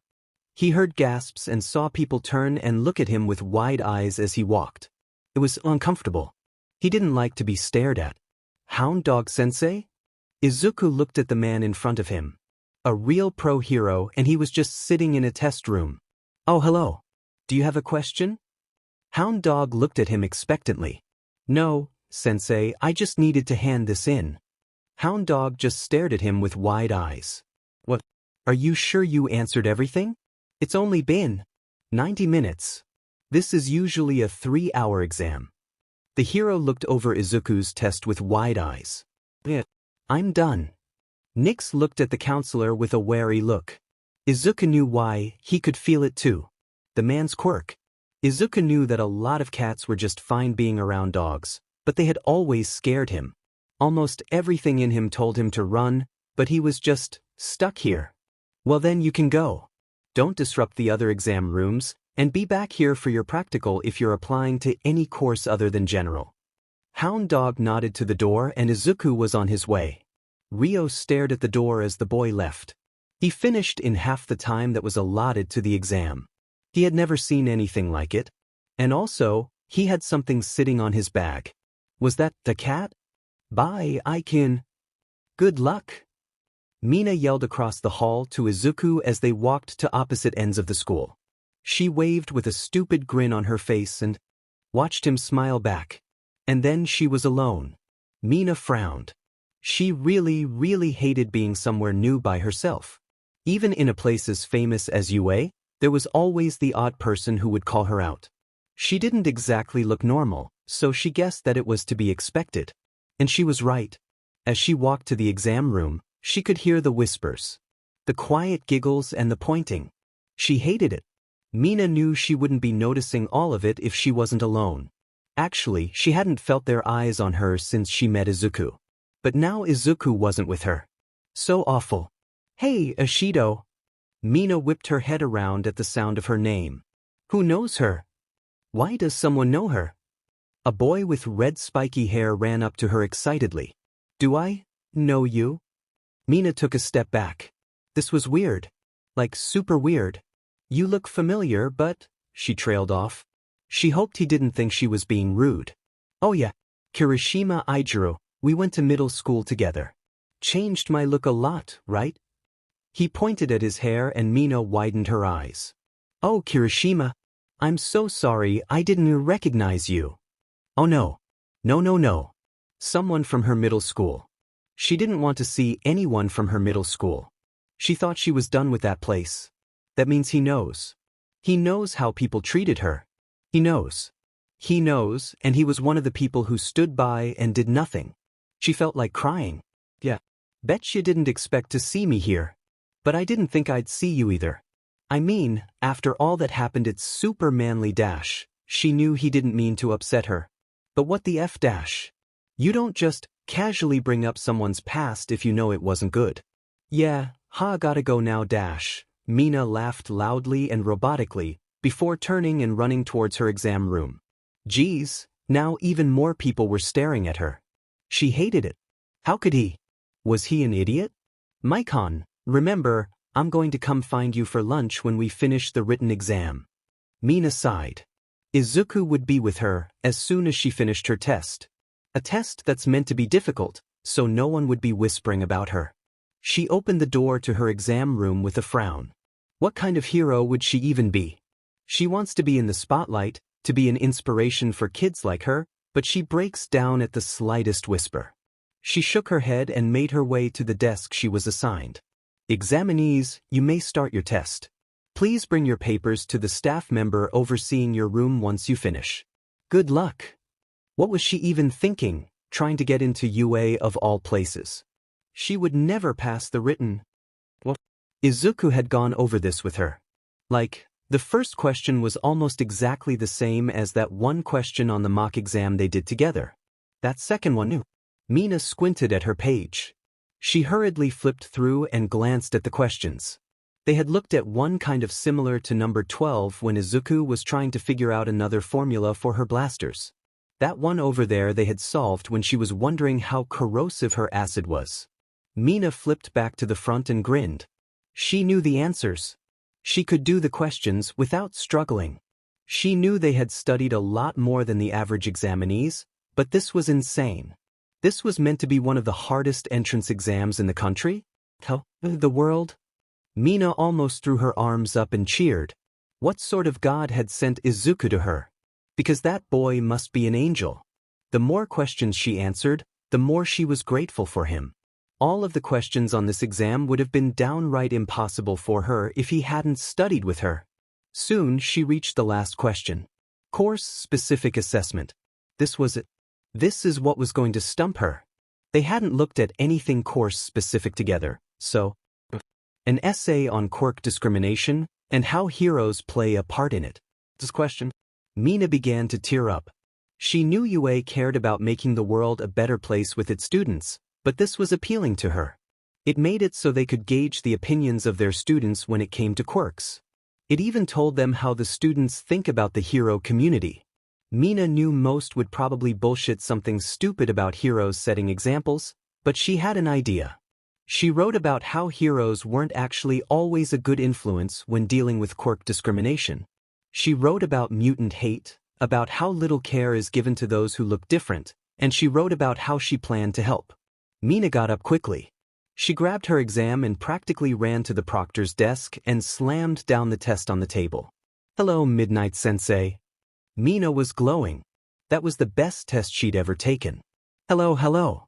Do you need something, cutie? And remember, I'm not your sensei yet. Midnight smiled at her. She liked the girl's enthusiasm. You will be soon. I'm all done. Mina grins. Done? Are you sure, hun? There's still an hour left. Midnight looked surprised at the girl's declaration. What? There's no way. It is to have been longer than that. Mina was taken aback. She finished in just 2 hours? That was impossible. She knew studying with Izuku had helped, but this was absurd. That's why I was asking, kid. But it does look like you finished. Midnight shrugged. Nizu was gonna love this. I guess you can go. Make sure to be back for your practical this afternoon if you're going for something other than general. All that she could think was that this was, decidedly, the weirdest day of Mina's life. Finishing the UA entrance exam's written test in 2 hours, not having to scramble to finish the long leaflet with 10 minutes to spare? That was a dream before she met Izuku. Hell, that should have stayed a dream. How smart was her friend? There was no way he was anything less than a genius. And then Mina thought about it a bit longer. If she finished that quickly, even if it was because of Izuku's help, didn't that mean she was pretty smart, too? She remembered everything he had helped teach her. And then it hit her. The reason she had done so well wasn't only because of Izuku, it was because of how they learned. They didn't sit for hours to study one type of problem. They did things, they tried it out themselves or made the questions into something fun. Okay, she was going to cry again. She wasn't stupid. She wasn't dumb, she was just doing it wrong. One less thing for people to point and whisper, to laugh about. Mina was going to tackle that boy as soon as she found him. Izuku was walking towards Mina's exam room so he could wait outside until she finished, but then the door to it swung open. Gotta find him, gotta find... Mina's skip turned into a run, which turned into a leap. Miko. Mina collided with him and Izuku stumbled backward. Nyx hissed quietly and his fur and hair stood on end. Mina, you scared me, I dash. An angel. You're so awesome. Amazing. Izuku sugoi. She shook him back and forth excitedly. I finished so early. Izuku smoothed his hair and fur down as flat as he could and tried to keep himself from hissing along with Nyx. It was just Mina, after all. He didn't hate her being this close to him, but it was hard to curb the instinct. TSSK? Mina, please dash, he finally managed to sputter out. He didn't like people close to him. Not so suddenly, not for so long. Oh, Cammy, I'm so sorry I can. Sheet, I didn't mean to upset you, I just dash. Mina practically threw herself back. Izuku cut off her rambling with it. Pat on her head. You're okay, Maikon. Just, maybe don't jump on me without warning. Izuku smiled at her as she nodded quickly and roughly before shooting a hand to her neck. Ah, that Hewart. Let me tell you about why you're such a good kitty while we eat. And maybe get me an ice pack. Izuku just smiled and nodded. Everything was better with Mina around. Kaken's voice wasn't so. But if he shows up, punch him in the face for me. Izuku held her shoulder while he led her to the spot that he had chosen to eat earlier. Wha? Who am I punching? Mina was very confused, but also very much open to the suggestion. She looked to Nyx for clarification but was met with a shake of her head. You'll know him when you see him. Mina just shook her head and decided to listen to her brother's odd requests. But hey, if Izuku said he deserved to be punched, he probably... Okay, there was a chance he wouldn't deserve to be punched. It was Izuku after all. He would probably punch someone for saying his hair was cute. That didn't mean she wouldn't punch them for him, though. Izuku was shocked at Mina's praise. To him, it sounded like he really did nothing but show her his way of learning. If Nyx wasn't always sleeping, she would agree with me. Mina pouted as Izuku shot down her compliments. Didn't you learn it all yourself, technically? I think you should be praising yourself, not me, Mina. Izuku took a bite of his fish and tilted his head at her. What was she talking about, an angel? He was more like an alley cat picked up and turned into some kind of reluctant house cat. One that won't stay off the counters and brings in dead. Wait. Izuku lunged forward and grabbed the small container Mina had been reaching for from her lunchbox. She raised an eyebrow at him and narrowed her eyes. Izuku, don't you dare tell me that there's something dead inside there. Izuku panicked and popped off the lid of the container, tipping the bird into his mouth. Oh my god. Izuku, don't dash. He swallowed. Ashido Izuku. You did not just eat a dead bird. Actually wait, did you just... Mina stared blankly at him. Did you just eat a dead bird that you put in my lunchbox?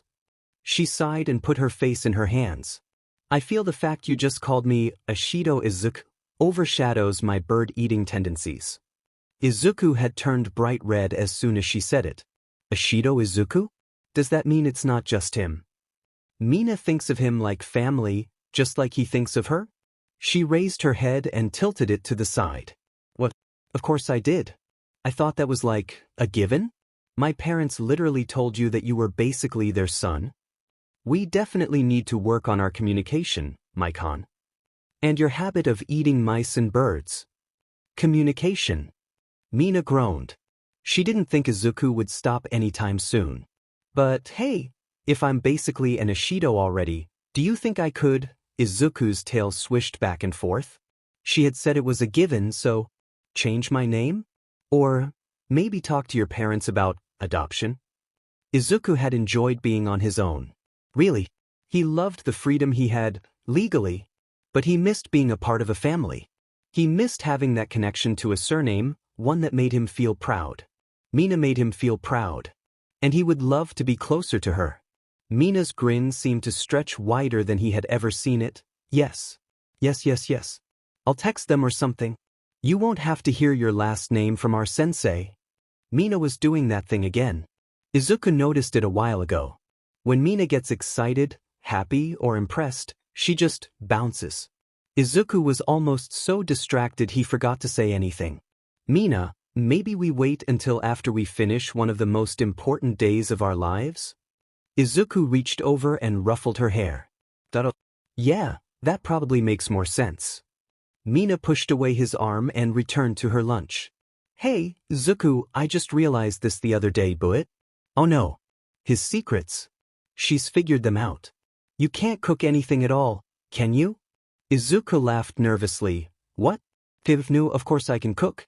I made katsudon last week and dash. Izuku. For the entire time I have lived with you, we have eaten sandwiches and katsudon. Mina smirked as if she had won something. For someone who told me he would take over the kitchen work, USCK at it. Oh no. My greatest secret. Exposed. Izuku gasped loudly and made his ears flop downwards. How may I ever recover? Buy a cookbook. Too much work. I will full name you again, Izuku.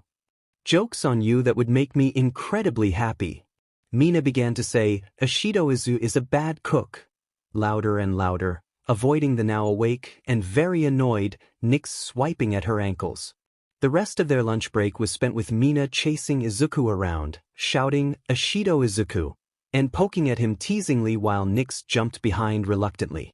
Izuku and Mina walked together to the support exam rooms. Mina's exam took place after the support courses were done. According to the website, they wanted to have the hero course teachers observe the support exams due to the two courses working closely together.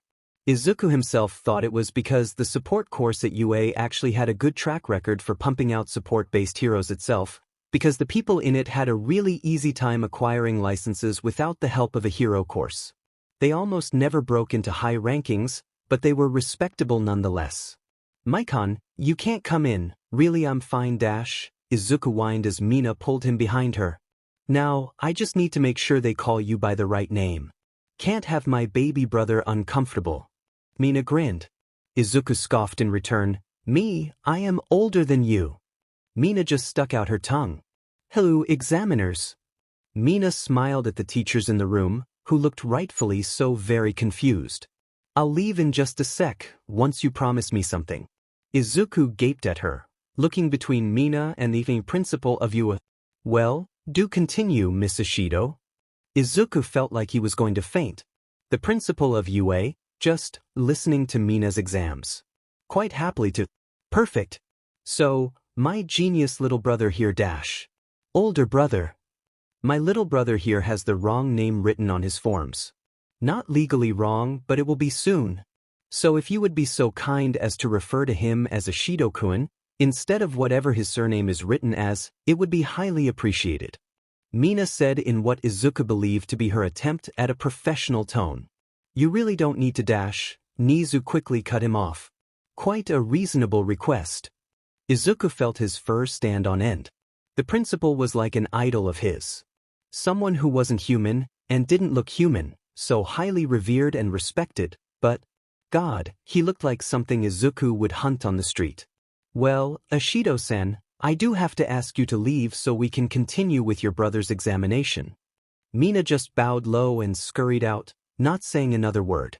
I didn't know she could be polite like that. Izuku's tail swished behind him. Well, aren't you going to start your presentation, Ashido-kun?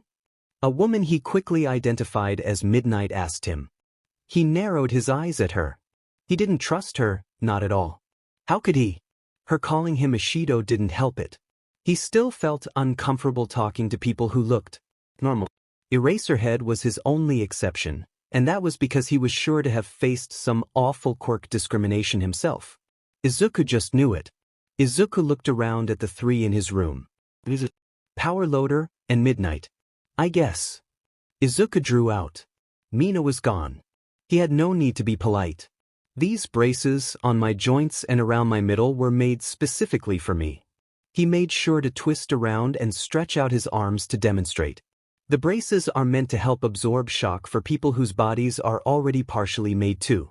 I've tested it out, and with the braces the highest I can safely jump from is about 25 feet dash. Wait. Power Loader held up his hands. Did you just say you tested them by jumping from 25 feet? No. I said I jumped from 25 feet without the braces. That's not even that high. Normal cats can jump up to 6 times their length. I should be getting to 33 feet safely, eventually. If I jump from all fours at least. Izuku stared at him. This was common knowledge, wasn't it? Ashido, you realize being a cat and being a person with a cat-like quirk are very different? You're still human. Midnight seemed worried about him. So stupid. Am I really? Anyway, Izuku turned back to his presentation. I can safely fall from 38 feet with these. That's an 18% difference. I feel like we should talk about how you got these numbers. This armor on my tail is equipped with small razor incisions. Izuku turned and moved his tail to emphasize the movability of it. It can't do much apart from small distractions, but it should be able to do enough damage so a person could redirect or escape from a stronger opponent. Ashido Power Loader started. Nizu shook his head. Let him finish. We can get rid of his less than ideal testing methods if he becomes a student here. Power Loader almost cut in to argue, but Midnight placed a hand on his shoulder and shook her head. Look at their eyes. She whispered. The support teacher raised his eyebrows until he looked between the two. Nizu seemed to be extremely excited. Now that he thought about it, this kid must be one of the kids who finished the exam early. The kid himself looked angry. His eyes were narrowed and Power Loader was sure he heard some kind of growl. He was going to have a mini Nizu in his class, wasn't he? Ahem. I do apologize for my rude behavior, but I do not take kindly to being ignored during an exam that is meant to be specifically focused on me. Izuku spat out while he pulled Mina's blasters onto his hands and adjusted them as best he could. Please continue, Ashido. Nizu was masking his glee well in the grand scheme of things. In the rat's defense, he had just found out that the two he had been so excited to teach turned out to know each other closely. Well then, let me show you the blasters I've made for my sister. They aren't made for me, and I haven't trained with them as much as her, so my aim may be off. I would advise you to look out. Izuku rummaged through his bag and pulled out a chunk of ballistic gel he had bought for his tests. Then he threw it in the air. Quickly, he aimed his arms at the falling blob and let out a blast of capture fluid, quickly following with a shot of acid. The goo produced from the reaction enveloped the gel and stuck it to the ground. Power Loader looked shocked. That's very impressive. How did you manage to get that reaction? Ain's quirk is acid. I wanted to give her a more precise and long-range option than just slapping acid on people, which is where the left blaster comes in. On her, I've got it so it can collect acid from her skin rather than the bottle I used. He began pouring acid from one of his bottles to melt the goo on the dummy used. The reactions? I just messed with different stuff until I was satisfied. That was a capture one. I have a chemical that causes explosions and one that causes skin and eye irritation without permanent damage as well. Thank you for your demonstration, Ashido. You are free to leave. Nizu nodded at him. Izuku tensed up. Yeah, he should go. If he stayed for too much longer, he was sure he would end up attacking the principal or chewing out his future teachers. At least he could relax once Mina finished her exams today. Izuku left the room, after pointedly bowing only to Nizu. After Izuku was gone, Midnight turned to Nizu with a sour look on her face. Nizu, what the hell? That kid seemed so angry. She furrowed her eyebrows. Her boss was eccentric, but he was never this willfully ignorant to a child's self-destructive behavior. Did you hear how he tested his gear? By the sound of it, he knows the limit way too well. He could have gotten himself killed. Honestly, Nizu, you should have stopped him. Let him into Gen Ed until he gets cleared by a therapist or something. Power Loader was worried. He had already seen one mad scientist that he knew would end up with him. He didn't need two. Especially not one that had access to acid and would go to any lengths so he could test his creations. HM. Is that what you think, Kayama? You too, Majima? Nizu seemed displeased with their reactions. I think he'll do just fine. Mina sat outside the door of Izuku's exam room with a frown. She watched as Nyx paced back and forth in wait for her owner, and couldn't help but compare herself with the anxious cat. Izuku was in there all alone, with two people who wouldn't understand his prickly exterior. She knew for a fact Aiken wouldn't be respectful to the two non-mutant teachers observing his demonstration. He was going to be so mad. Like, she couldn't even count the amount of times she had needed to force Izuku into the kitchen at the cafe. As long as someone with minor or no visual mutations came in, it was Mina doing the customer service. She had needed to start that after she got complaints about hissing and glaring. She couldn't blame him, really. She understood why he would feel so guarded.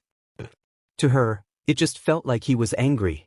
He wasn't trying to avenge his old self, he wasn't trying to make them feel a certain way about mutants, he just hated them. He had such a strong resentment for people with no mutations and people who hadn't worked for their places. Even the nicest people got caught up in his anger. She just knew he was going to get himself into some sort of trouble. So she sat and she stared down into her hands. If Izuku was so hostile, so angry, what did that make her? She didn't want to accept what she knew was the truth. She was a coward. Had she been in that room, alone in front of two people with such regular quirks, she would be scared shitless. She would fall into her energetic and extroverted facade, she would laugh and spin, throw around her hands and cheer.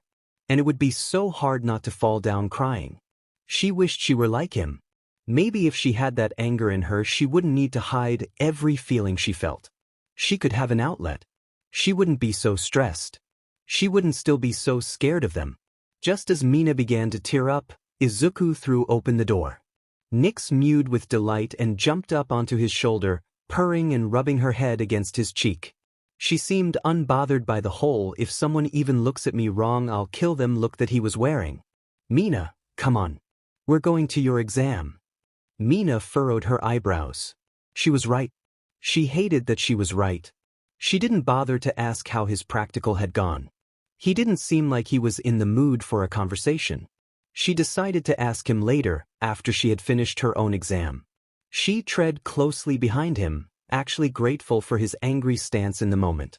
He shot away any stolen glances or hushed whispers with a glare and a hiss in an instant. No one was looking at her. But they were looking at him. She could never get what she wanted just right, could she? Hey, Aiken. Mina placed a hand on his free shoulder and watched his fur stand on end. I won't let them look down on you. Izuku seemed to melt. His stance relaxed and he leaned back into Mina. If you promise. She smiled.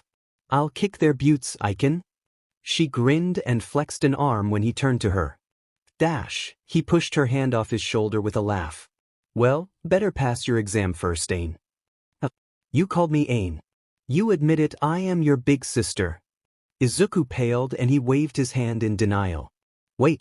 No, Maikon, I'm still older than you. Mina stuck out her tongue. Quickly realizing her mistake, she bolted towards the gymnasium to learn what the exam would be. Didn't stop her from hearing Izuku yell out to her, though. Just you wait. You're going to be finding mice for days. Do you mean it? Maybe if she passes, he'll go easy on her? No, she knows he won't go easy on her. What's up, UA candidates? Thanks for tuning in. Come on and let me hear you say "Ugh." Mina was surprised by the silence in the room. At first, she considered calling back to the man to make him feel better, but quickly discarded that plan after realizing 2 points. 1. Everyone would look at her, and 2. She saw the girl in front of her grasping at her ears. She seemed to have a bat mutation, so the loud yelling was probably torture for her. Keeping it mellow, huh? The girl flinched and Mina's frown deepened. Hey, do you want help moving to the back of the room so you're farther from the noise? Mina whispered and moved her hand in front of the girl, so she could see the question was directed at her. The girl turned to her with wide eyes. That's fine. Until the sound made her squeeze them shut. Yes, please, if that's okay with you. Mina nodded and grabbed her hand, leading her back and quietly apologizing to the people she pushed past. I'll skip straight to the main show. Mina grimaced as the hand she was holding squeezed tightly. She knew that it wasn't Yue's fault, that they couldn't be accommodating to everyone, but this girl looked like she was in so much pain. Now, pay attention, listeners. Safely in the back behind everyone, Mina spent the rest of Present Mike's explanation half listening and half covering the girl's ears and whispering bits of his speech to her. She was so glad Izuku wasn't there. She would love it if he became a hero with her, don't get her wrong. But he would probably yell at Present Mike, or annoy other examinees trying to help the girl. Or the yelling would be awful for him, too. Once the teacher was done with his spiel, and this one guy finished trying to tell off Yue itself, Mina finished translating to the girl and let go of her hand. Thank you, the girl whispered with a light smile. Mina grinned. It's what any hero would do. She nodded and turned to go to her exam grounds. Mina stood with the others, waiting for the go-ahead to start getting points. She had a plan that she and Izuku had carefully crafted, and went over it in her head. There was no way the exam was all about defeating fake villains. So Mina's goal was to protect as many fellow examinees as she could, while still gaining points in the meantime. Her quirk alone was so much more suited to the offensive, so even if the rescues did nothing for her score, they gave her practice in a field she wasn't as comfortable in. Go! Mina didn't wait for anything else. As the people around her stood and looked at each other, seemingly confused, she rushed forwards. Come on, listeners. There's no countdowns in heroics. The rest of the kids rushed forwards in turn. As Mina ran, she prepared herself to make sure she was at peak performance. She kicked off her shoes and switched from running to sliding on acid that began to pour from her skin. She skated, collecting acid in her palms and holding them together. Mina grinned. What was she thinking before? All of the doubt she had felt like it was leaving her in floods. She loved it. Using her quirk to its full potential felt so freeing.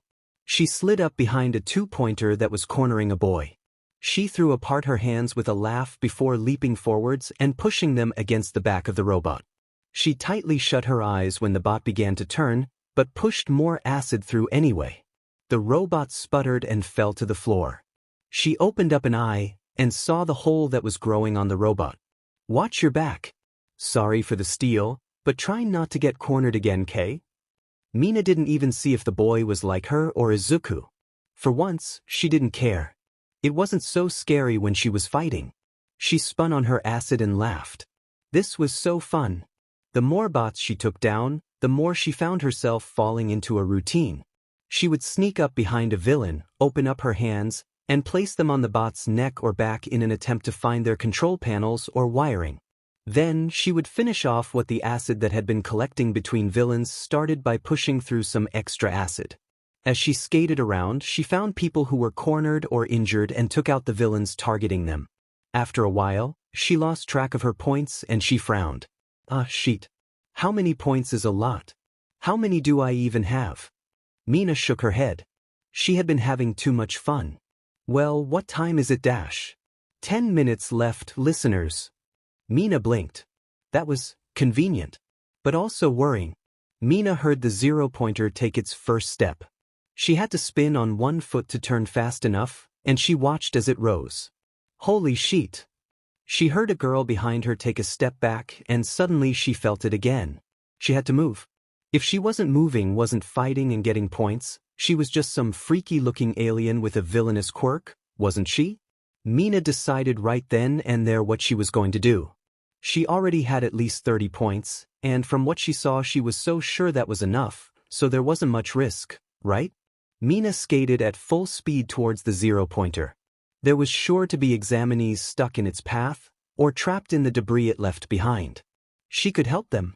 When she got close enough, she saw a boy with spiky blonde hair trapped with a leg under a large piece of concrete. She moved closer and began to pour acid into her hands. What the F are you even doing, huh? The boy let explosions pop from his hands when Mina had begun to melt the rock. No, please don't do that. My acid is explosive, so it would be bad if you dash. Another explosion went off close to her face. I don't need your fucking help, you demon extra. Beat it. Mina's face fell. Especially don't need anything from some alien-looking raccoon eyes. Raccoon eyes? Alien? Did you? Not again. She was doing so well. No one had said anything. Then sometimes at the table with Izuku came back to her. Yeah, I used to know a guy who thought he was better than everyone. Called anyone that wasn't him an extra. Remember that guy with the superiority complex? He used to nickname people after their traits like that dude in the show. Explosions are such a useful quirk. Too bad I've never seen anyone useful have that kind of quirk. Best genus hair reminds me of someone I knew before. His hair was more spiky. If he shows up, punch him in the face for me. You'll know him when you see him. Mina was almost sure. Hey, Spike Face. The boy looked like he was about to kill her. Do you know anyone named Izuku? Huh? How the F? Do you know that name, extra? And then he looked panicked. He looked confused. He looked excited. Thanks for the confirmation, Blasty. Mina smiled wide. She coated her fist in acid, trying to lower the corrosivity. And she punched him hard. Before he could react, she finished melting the stone on his leg and slid away as fast as she could. She was still trying to be a hero, of course. Ugh, that walking bomb took up way too much of her time. She had what, 5 minutes left? She tried to forget the encounter by helping out as many people as possible until the time ended. Come on, let's get you to recovery, girl. Mina held a boy's arm draped around her shoulder and winced when she caught sight of his leg. The zero-pointer had knocked a large piece of concrete onto it, slicing a large gash in the skin. According to the boy, his quirk had to do with wind channeling through his legs, so after he had been cut he was basically done for. Mina led him in silence to the exit of their zone. They were told Recovery Girl would be waiting to help any injured examinees, so she hoped she wouldn't need to stay with the boy for long. Of course, it was nothing against him, but she had kind of outed her little brother to a guy from his old life, and she was pretty sure she needed to find him and get the F out of UA. Also, she had punched a guy in the face during a test heavily monitored by pro heroes. Izuku was either going to kill her or fret over her, and she wasn't sure which would be worse. He what? Izuku was livid. Bakugo Katsuki was such a piece of shit. That was well known. But he called Een raccoon eyes. He didn't even care that Katsuki knew he and Mina knew each other. He knew it was going to happen eventually. But he called Izuku's sister an extra. He made her so angry. He had made her sad. I'll kill him. Een, I'm going to kill him. Izuku was fuming. How could he? Had he learnt nothing? I can calm down. Let's just leave, okay? Mina was mad. Not as angry as Izuku, no, not even close, but it was obvious she wasn't pleased someone had made her brother so mad. What had he done? Hey, Aiken, you know that we get to go to my parents' place. And we get to ask them to be your parents now. Izuku visibly softened. His ears then began to droop, and he looked at Mina with a worried look. Maikon, are you sure that they won't say no? I mean, maybe we shouldn't dash. Mina clapped loudly and Izuku jumped. La, I can't hear you. Mina ran forwards to the door with her hands clasped dramatically over her ears. They love you, Aiken. They're practically begging to keep you and never let ya go, kitty cat. Izuku pressed his ears back in worry. He trusted Mina. Really, truly. He just didn't want to cause any issues. Inko was surely still looking for him, and he didn't want to know just how she'd react. Mina. Hello. Mina's mother, Ashido Yuko, ran to meet them at the door. Oh, Izuku. It's so lovely to see you. Come in, we got your text. Izuku's tail swished side to side, and he let himself be pulled along by the two. Mina and her mother looked similar, to a degree, but there were definitely a couple noticeable differences. For one, her skin. Where Mina was pink all over, and in turn could produce acid anywhere, her mother's skin was only pink from her elbows down and in patches on her legs. Mina had told him her mom's acid could only come from those patches and that all the rest of her skin wasn't acid-proof. That little mutation certainly helped to calm his mood, at least.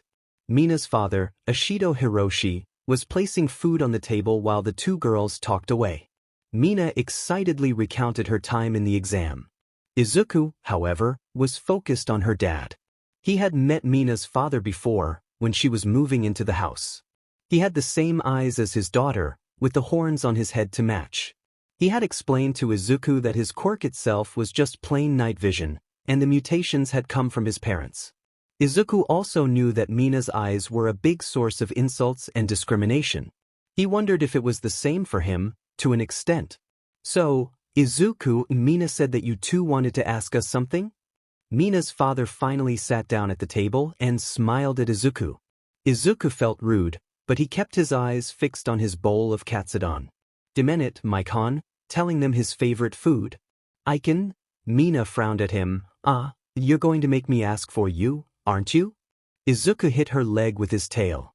She sighed. Mom, Dad, how do you feel about making my honorary brother my actual brother?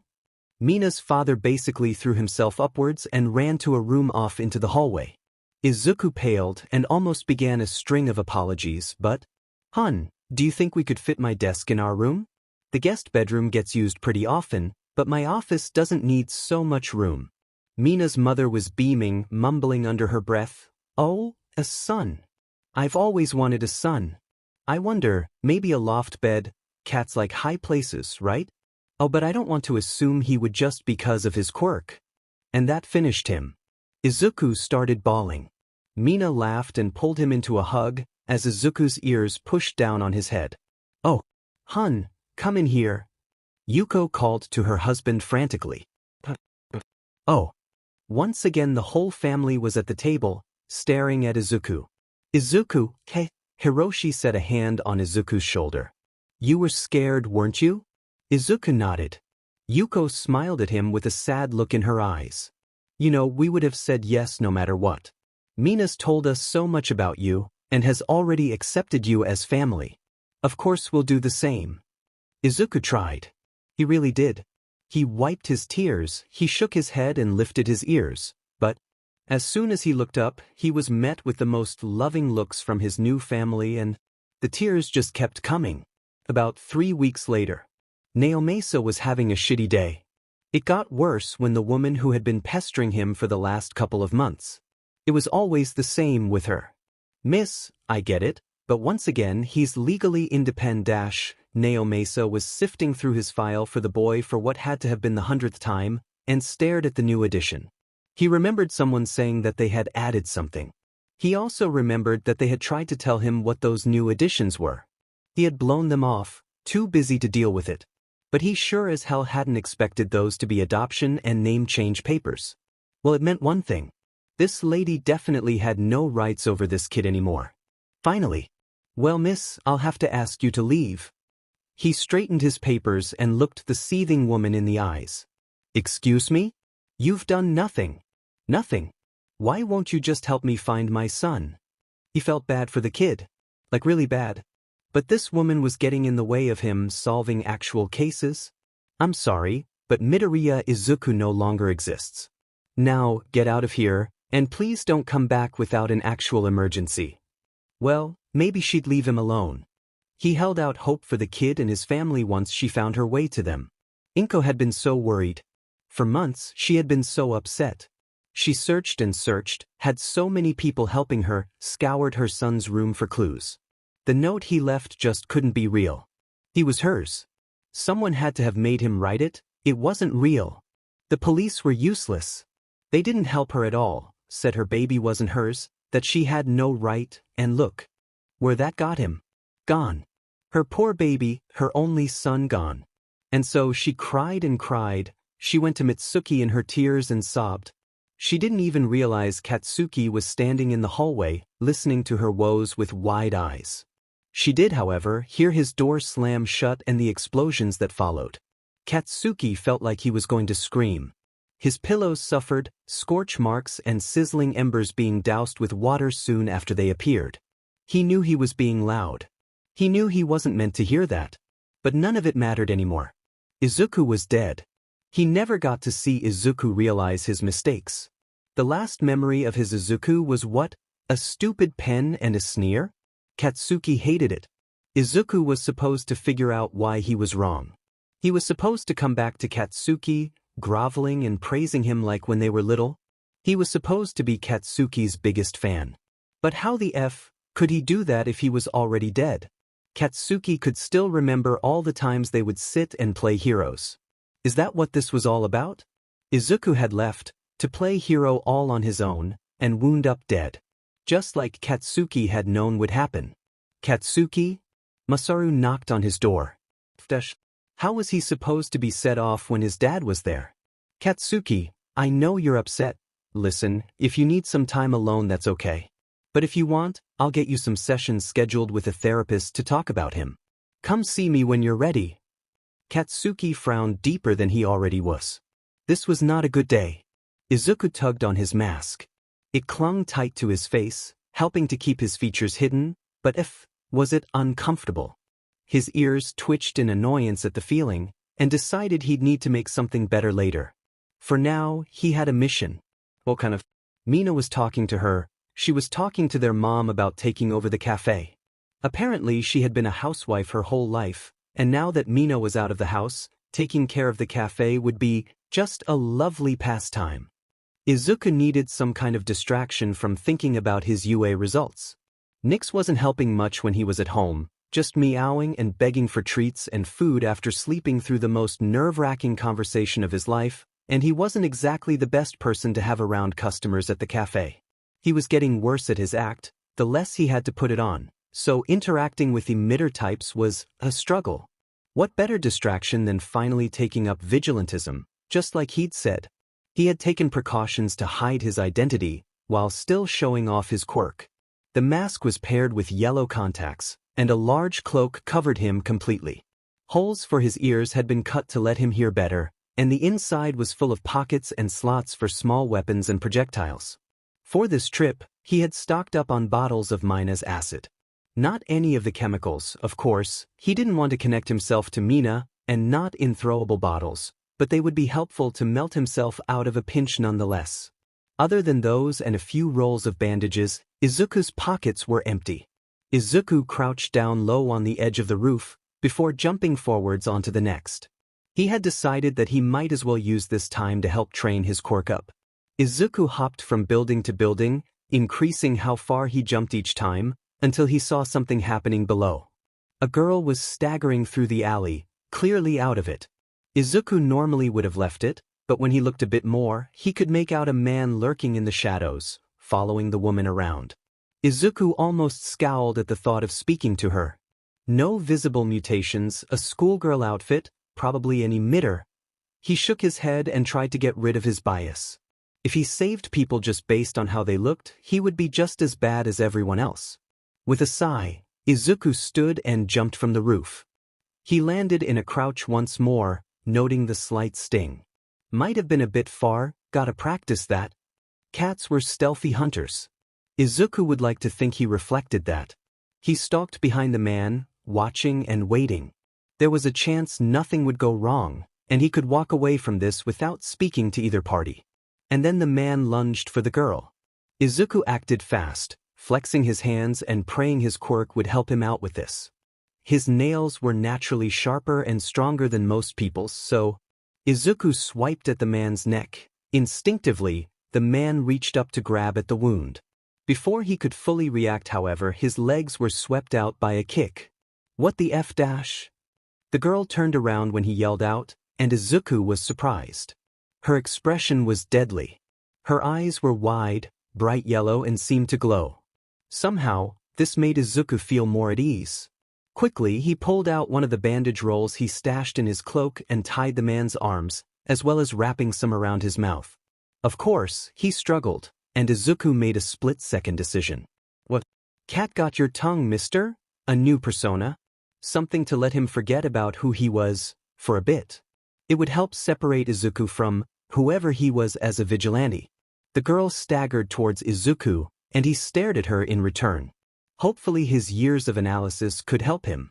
Izuku watched as she took her time, slowly stepping forwards, silent, her mouth hanging slightly open as if she hadn't the energy to keep it closed. Fangs. He could see them clear as day. His eyes lit up. Glowing eyes, fangs, pale skin. Even if she wasn't a mutant, he could tell she wasn't treated very well. He knew. After all, people aren't very kind to those who need to drink people's blood. Hey, I'll come to you. He didn't think she could hear him. He didn't really mind, so he just took a couple steps to her and held out his arm. She stared at him a bit more and leapt forwards. Izuku and Toga sat up on the roof of an old apartment building. Toga kicked her legs and hummed in happiness as she liked Izuku's blood off of her fingers. Thank you, thank you, thank you. She practically yelled, looking at Izuku with wide eyes. I don't know what would have happened if I didn't get that blood. I probably would have attacked someone who wasn't cute at all. Izuku raised an eyebrow. Or I would have died from starvation. Izuku laughed a little bit. So, Toga-chan, what are you doing for the rest of the night? Do you have a place to go? Toga grinned, showing off her blood-stained teeth. That depends on where you decide to take me, Nico-chan. Izuku had Toga watch him work from the rooftops. He didn't exactly want her getting in the way, and her identity wasn't protected at all. As the night went on, him and Toga talked and talked, barely letting any silence cut in between fights. Well, Toga did. Izuku mainly just sat there and let her ramble on. Eventually, she insisted he call her Himiko. Well, Himiken, actually, but while he wasn't one to ignore someone's chosen name, he also wasn't about to abandon all of his manners when talking to someone he respected. Not yet, anyway. Ah, Himiken, Izuku started, not acknowledging her shout of, no, Himiken. I'm done for the night, so do you have somewhere to go sleep for now? Oh. Himiko just stared down at her feet. Izuku tilted his head at her, squinting. Her reaction was so confusing. Himiko, you can't really go home, can you? But they'll try to hide me away, and at me again, Nico-chan, Izuku scowled. Stupid. He sighed loudly and grabbed her hand. Hurry up, Himi-dash, he stared at her. She looked so sad. Chan. He watched as her face lit up and made his way to the fire escape. Well, let's go. Mina and Nyx are waiting. Izuku laughed as he dashed down the fire escape, listening to Himiko explode with questions and excited squeals. I can. Mina looked at him with a hand on her cheek. Well, actually, she was looking at the girl hiding behind him. Nyx seemed equally as confused, weaving around her ankles and staring up at Izuku like he was crazy. It wasn't that they didn't trust Izuku's judgment, but bringing an emitter type into their safe space like this was a bit. Himiken, open your mouth. Himiko happily obliged, showing off her teeth to the girl in front of her. At first Mina was just more confused than she already had been. And then she saw it. The fangs. Mina visually relaxed. The girl wasn't just any non-mutant. A blood quirk, or something similar. She could see it so clearly after seeing the fangs. The pale skin, the slitted eyes, the way she seemed so tired now that the sun was on its way up. Oh. Yes, I understand now. Mina nodded. Izuku smiled at her and mouthed the words they wouldn't let her eat before. Mina froze. This girl wasn't just a little bit like them, was she? She was the same. Mistreated, judged, unloved by the people she felt like she needed. Mina wondered if school was as bad for this girl as it had been for her. What's your name? Himiko was so happy. So happy, so happy. She met two of the cutest people she had ever met, and they were so nice. They weren't calling her weird, calling her creepy, or telling her to smile with a closed mouth. They even fed her. They fed her. These people didn't let her starve. They accepted her. They let her call them by fun nicknames, like Nico-chan and Mike-han or Aiken. They even called her Himiken, just like she wanted. It was so cute, so wonderful. They gave her a room for herself, one of the three that were there. Only 3 and they gave 1 to her. They just met her and they know her quirk, and they still trust her like this? Himiko made a decision. She would never betray the trust of these two. How could she? Himiko was laying out the sleeping bag she had been given on the ground, and noticed a small silhouette in the doorframe. Oh, hello Chibi-chan. The cat in the door tilted her head before she made her way into the room, sitting at the edge of her sleeping bag. Himiko smiled. The cat didn't even seem bothered. Nyx was very confused but not upset. Well, mainly she was mildly annoyed that she now had another kitten to watch over, but what could she do? The first one she chose had a habit of finding others that needed him. This one was interesting. She wasn't pink like Mina, she didn't have a tail like herself or Izuku, but she still felt the same. Just like Mina and Izuku, she was hurt. She needed help, love, and care, but she had never properly received it from those around her. In that way, she was the same as her Izuku. She built up a fake reality with an act. Nyx was sure of it. This girl was an actress like Izuku was, but wasn't as bitter. She was like Mina. All the words really got to her. The actions, the hiding who she was, the pain. But she wasn't angry. She was just scared, sad, worried for her future. Nyx decided the best way to deal with that was to take this one in just like the others. She didn't have much of a choice, now, did she? One thing was for certain though. This one was going to stay here when Izuku and Mina had to leave. Izuku woke up in the morning with a big stretch. He looked around his room and smiled, taking in everything he'd built for himself. Mina's parents had insisted on buying them beds and actual furniture, so his room was a lot more decked out than the sleeping bag on the ground it had been before. He had a hammock hanging from the roof that he could only reach by leaping from his bed, a loft that gave him more space to work on the ground. He had a desk under the loft with his laptop and papers, giving him a space for analysis and important work. But his other desk was his favorite. The desk took up the whole wall and was sectioned off into 2 for his work. It had spaces for his tools, a section for a sewing machine, and a big cork board holding blueprints for so many plans. Izuku went to climb down his ladder before Mina burst into the room with a squeal. Nayashido Izuku. Get up, hurry, come on. Izuku fell from his ladder, twisting to land on his feet with a hiss. She really needed to stop yelling to wake him up. And then he realized the day. UA results. Himiko sitting on the counter mixing something in a large bowl Izuku didn't remember buying when he walked into the living room. It had been 2 days since he picked her up, and according to her, that might as well have been signing a contract to keep her forever. He wasn't complaining. Himiko, what are you doing? Izuku tilted his head at her, pointedly ignoring Mina at the kotatsu. Mina was practically vibrating, and he thought making her wait just a little longer was pretty funny. Celebratory cookies. Himiko hummed. Izuku smiled at that, but his eyes scrunched up when he saw 3 different bowls set to the side. What are those for then? Well, I'm planning to put a bit of the blood Mina gave me earlier in mine, and some catnip in yours, and apparently Mina isn't up to trying either. If it'll make Aizu hurry up, I'd eat just about anything right now. Mina grumbled from her place and Izuku laughed.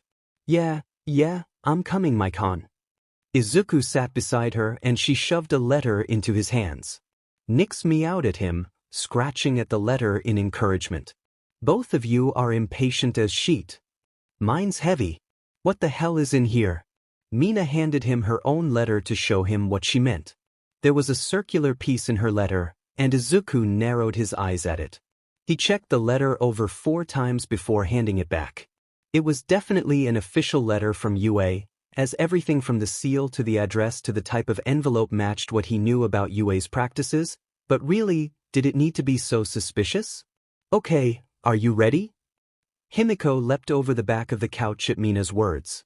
The cookies were in the oven, special ingredients all added in, and she was ready to watch her friends open their letters. 1, 2, started Himiko. Both Mina and Izuku ripped open their letters, whispering one in unison. Izuku pulled out a handwritten letter on tea-stained paper. A circular device fell from Mina's and made a thud as it hit against the kotatsu. Izuku set his own letter to the side when a hologram materialized from Mina's letter. I am here as a projection. The booming voice of All Might filled the apartment, and the three teenagers looked at it with their eyebrows knitted together. Not that any of them had anything against All Might personally, but, well, non-mutants and people with heroic quirks tended to rub them the wrong way. I've come to this city to teach it you. Hologram Mike continued, you've passed the written exam with flying colors. Not only that, but you showed yourself to be incredibly heroic. Your outstanding score of 50 villain points alone would have been enough, but you showed such heroism with your actions in saving your fellow examinees and scored 40 rescue points. Mina squealed. She knew it. But 90 points? That was way too many, she couldn't believe it. Unfortunately, 10 of said rescue points were deducted from your overall score. Mina paled. She hadn't told Izuku what she did. You showed heroism in attempting to rescue a trapped examinee while he was being violent, but it was decided to take away those points due to your reaction to him. Izuku stared at her with a confused look. Himiko beamed, seeming to think this was incredibly entertaining, and Nyx? Well, Nyx knew exactly what happened and was very proud of Mina. That being said, you were still the top scorer of this year's first-year candidates. Welcome, Ashido Mina, to your hero academia. Mina felt like crying. She got in. She got in with the highest score in the exam. She looked down at her letter and saw all of the paperwork that had been included in her letter. They'd look over it later, right now. Mike-han, what the hell did you do to get points deducted? Izuku was grinning. Apparently her getting 10 points deducted while still being first was very amusing. Mina mumbled. What? Himiko asked. I kind of, well, punched a stupid blonde in the face? She squeaked. Stupid, blonde. Izuku's eyes went wide. Spiky hair? Explosive? Superiority complex mixed with an inferiority complex. Mina hummed. You punched No, you punched Katsuki in the face? Izuku was grinning now.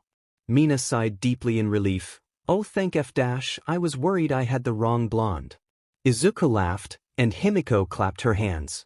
She had no idea what was happening, but boy was it entertaining. Now, read yours. Himiko was bouncing in place. She had never been very interested in hero school, but if her friends were, she was going to support them all the way. Izuku nodded and cleared his throat, preparing for a dramatic reading. Hello, Ashido Izuku. It is with our pleasure to inform you that you have passed. We were very impressed with your scores. You had the highest mark on your written exam, and I myself was very interested. You have scored highly on your practical as well. So, we would like to invite you to attend UA as a member of Class 1H this year. Welcome, Ashido Izuku, to your support academia. Everyone was silent. And then it broke. I think we're amazing. Mina cheered, hugging him tightly. Himiko was laughing and hugging Nyx as Izuku and Mina cried tears of joy together. They both got in. With the highest scores that year in the practical and written exams. One thing was for sure. They were ready for UA, and no one was going to slow them down. Idru was very, very confused. He had run into Ashido at the entrance exams. That was awesome for her. After those girls had done such a horrible thing, she still wanted to be a hero. But she didn't look very happy to see him. She looked almost afraid. It really confused him. He thought Ashido especially would be glad to see a familiar face. But no. And she ran from him so quickly. Idru frowned at the mirror. Why did she run? Why did she look so scared? He didn't think that he had done anything too upsetting to her in middle school, but here he was racking his brain, trying to. Idru wondered if that was it. He really hoped not. If it was, well, he'd just have to make it better in the future when he got into UA. He would be able to make it better, right? Mina's first year in middle school, during lunch. Mina was sitting in the courtyard eating her lunch, across from a couple girls from the year above her. It would have been fine if she didn't think she was safe in school. If she just listened to her mother and father's teachings and applied them to school the way she did on the street, she would have never gone through what she did. But no, Mina was too focused on making friends to remember where she was safe. Alone. She was safe by herself, safe with her parents. Safe with people who were like her, people who knew the rules. Not people like them. But no, Mina was not thinking that day. Holding her bag to her chest, Mina walked towards the two girls chatting away happily and cleared her throat. Hello. I was just wondering if maybe we could eat lunch together? I really like your bag. Mina pointed to the Sailor Moon charm on the taller girl's bag. The two stared at her, like she was from some foreign planet. You want to sit with us? The shorter one giggled and whispered to her friend, You know what? Yeah, sure, come sit with us. What was your name again? Ashido, right? Mina felt like something was wrong. But she couldn't help herself. Friends. She was making friends, just like she'd wanted for so long. Mina found her heart pounding the more she talked to the taller of the two she had reached out to. And she couldn't tell if it was just her imagination, but it seemed like Kirishima Seiki was just as happy to be talking to her, too. Idru watched from afar, as the girl he'd watched walk alone in the hallways talked to his cousin. He hoped she was making friends. She looked so lonely whenever he saw her. He hoped Seiki wasn't planning anything either. Present day. Mina stared at herself in the mirror, wondering if one day she could give up the act she put on around other people. If she could tell the world when she was scared once more, like she had tried to before her world came crashing down on her. You really, really don't deserve me, you know. You're lucky I don't run and hide like everyone else, so you should make sure you don't make me angry, okay? The voice of Seiki rang through her head, echoing like a bell hit in a hollow cavern. She could remember the way the girl had ruffled her hair, held her hand through the hallways, whispered in her ear. It was hard, sometimes, to remember all of that was fake. It was hard to remember that every time that she had held Mina's hand, she had rushed to the bathroom to scrub them clean while laughing with her friends. That every whisper back and forth had been broadcasted to school, spreading fast as wildfire. That every time Seiki did anything, it was with a purpose. Mina wondered if she would ever be able to trust someone in the same way she had trusted Seiki. She wondered if she could ever love someone again, the way she had loved Seiki. She shook her head. She knew that she could love again. Of course she could.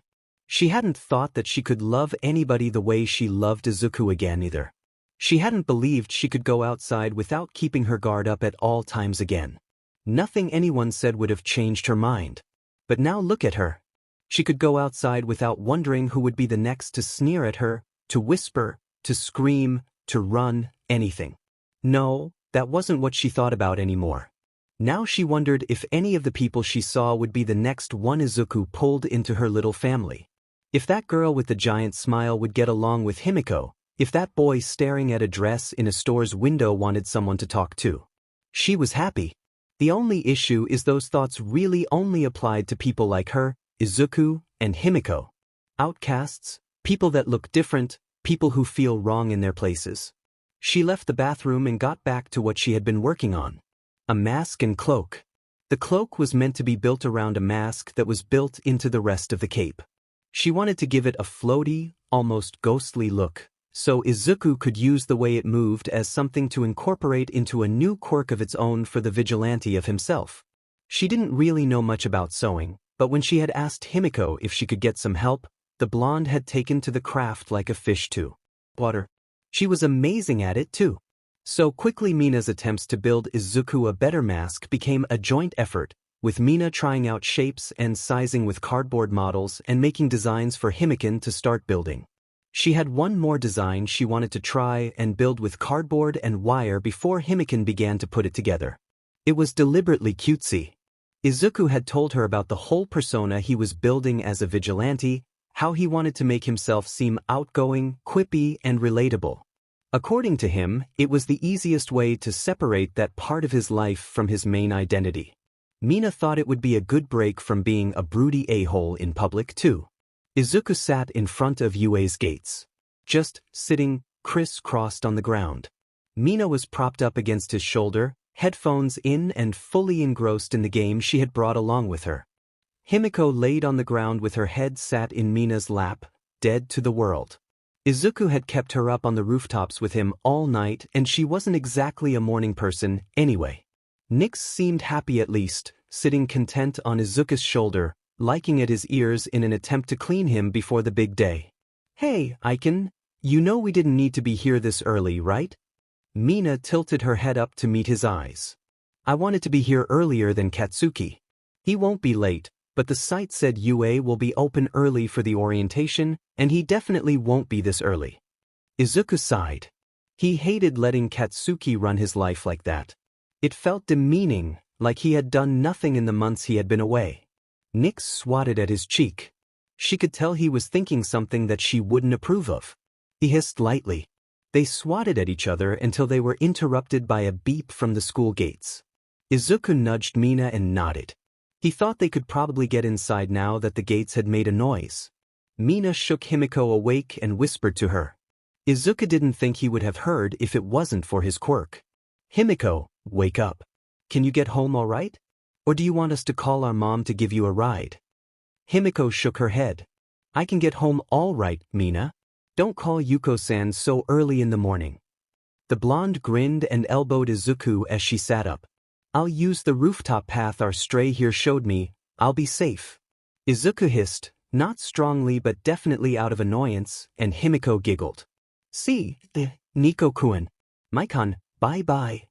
Mina sighed when the girl ran off. Don't get yourself killed. Izuku's ears pinned back and he hissed again. Nyx meowed quietly and headbutt him. He was definitely on edge this morning. He just knew Katsuki got in. He knew he couldn't keep up his separate life for much longer before it mixed with the one he had before. Mina would meet Katsuki his Inko-san? Midoriya-san. Midoriya-san would find him and try to take him back. He knew she couldn't, that she had no right to him anymore, but he didn't think he could handle it. He knew he wanted to stay with Yuko-san and Hiroshi-san. Mom and Dad? Izuku felt his heartbeat. Mom and Dad. A mom that cared about him as a person, as a living child instead of a possession. A dad. He had a dad, one that stayed and loved him. He had parents, and he didn't need to be scared anymore. He felt a lot better after that. Mina poked at his shoulder. We just gonna sit here forever, or are we going in? People are starting to get here. She pointed behind her with her thumb. Sure enough, Izuku saw other people in the UA uniform chatting between themselves as they walked up to the school. Izuku moved an arm in front of his chest to catch Nyx as she jumped down from his shoulder. She knew what was coming all right. Izuku took his free hand and grabbed Mina's arm. He then bolted forwards. Mina, don't let me get so caught up in my thoughts next time. Izuku squealed. Next time? Izuku, how many entrance ceremonies are you trying to attend? Izuku almost laughed. Almost. Izuku dropped Mina off at classroom 1A and told her to make sure she made a good first impression. Hey, Izuku, is it just me or did you see Eraserhead's sleeping bag in that room over there? Izuku searched for his classroom. He set Nyx down so she could help him out, but Nyx looked up at him as if he was an idiot. Izuku deflated. What a helpful stray he had picked up, right? They walked around for a while as the halls filled with students. Nyx stayed close, almost tripping him multiple times as to not get lost. Izuku hissed at a boy who was staring at him and Nyx. What the hell was that kid doing? He was just standing still looking. Hey eyebags. Move along and leave me and my cat alone. Izuku spat out with his ears pinned back and his tail standing high, scooping up Nyx to hold her to his chest protectively. The purple-haired boy blushed bright red and seemed embarrassed. Izuku wasn't upset about embarrassing him, though, because he didn't take kindly to being stared at. Maybe he felt a little bad, because the boy seemed like he was staring more at Nyx, but nothing. Nope. He did not feel bad at all. Not at all. He didn't care that someone was stupid enough to stare at. Yeah, actually, he would probably stare if there was a random animal in an elite school following around some random kid too. Nyx looked at him like he was stupid. Yeah, I'm sorry. But maybe he should learn to mind his own FANG business. Izuku made a TSK noise and finally stopped in front of his classroom. The door was open, and a girl with pink hair seemed to be happily and chaotically exploring her bench. Izuku found the workbench with his nameplate and noted that there were only 6 in total. That was a small class, especially for UA. When Izuku saw they only accepted 18 support students, he thought that meant 1 class. Izuku let Nix get comfy on the stool and pulled out his laptop to go to UA's website. Clicking through the support course section, Izuku paled at what he saw. 6 invention track students? Apparently the other 2 support classes were analysis and design tracks. Meaning Izuku is one of only 6 students going to make hero support items, and, well, he only planned to make civilian support items. Unless you count things for Mina. While he planned to make support items for her and possibly other mutants in the hero courses, if they were his friend, he didn't give a shit about most heroics anymore. So basically, he took up a spot at UA for nothing. What would his teachers say? Izuku gulped as the rest of his class filled the room, shooting him in Nix looks. He was screwed. As the rest of the class began to trickle in, Izuku got some weird looks. He chose to ignore them for the time being, instead focused on his stool. Nix seemed content to lay on it, but he wasn't exactly pleased with it. A bench would be better, he was sure of it. There was no room for him on the stupid stool anyway. He jumped up to sit on the workbench. The workbench, which he was hoping he could make some major revisions to. It was so simple. Not at all like his own appealing, lovely, outstanding bench backhoe. Hey Greenie! Izuku felt his hair and fur stand up, and he bared his teeth with a hiss at the girl who had run up behind him, watching as Nix yelped and jumped up onto his lap. Why do you have a cat? Does she help with your babies? What about why dash? Izuku narrowed his eyes at her. Why does it matter to you? You're scaring her. Izuku kept his teeth showing, trying to be as intimidating as possible. Go away. Izuku almost felt like he should be less harsh, but he looked at the girl. She still stood with a stupid smile, seemingly unfazed by his own harsh words. His frown deepened.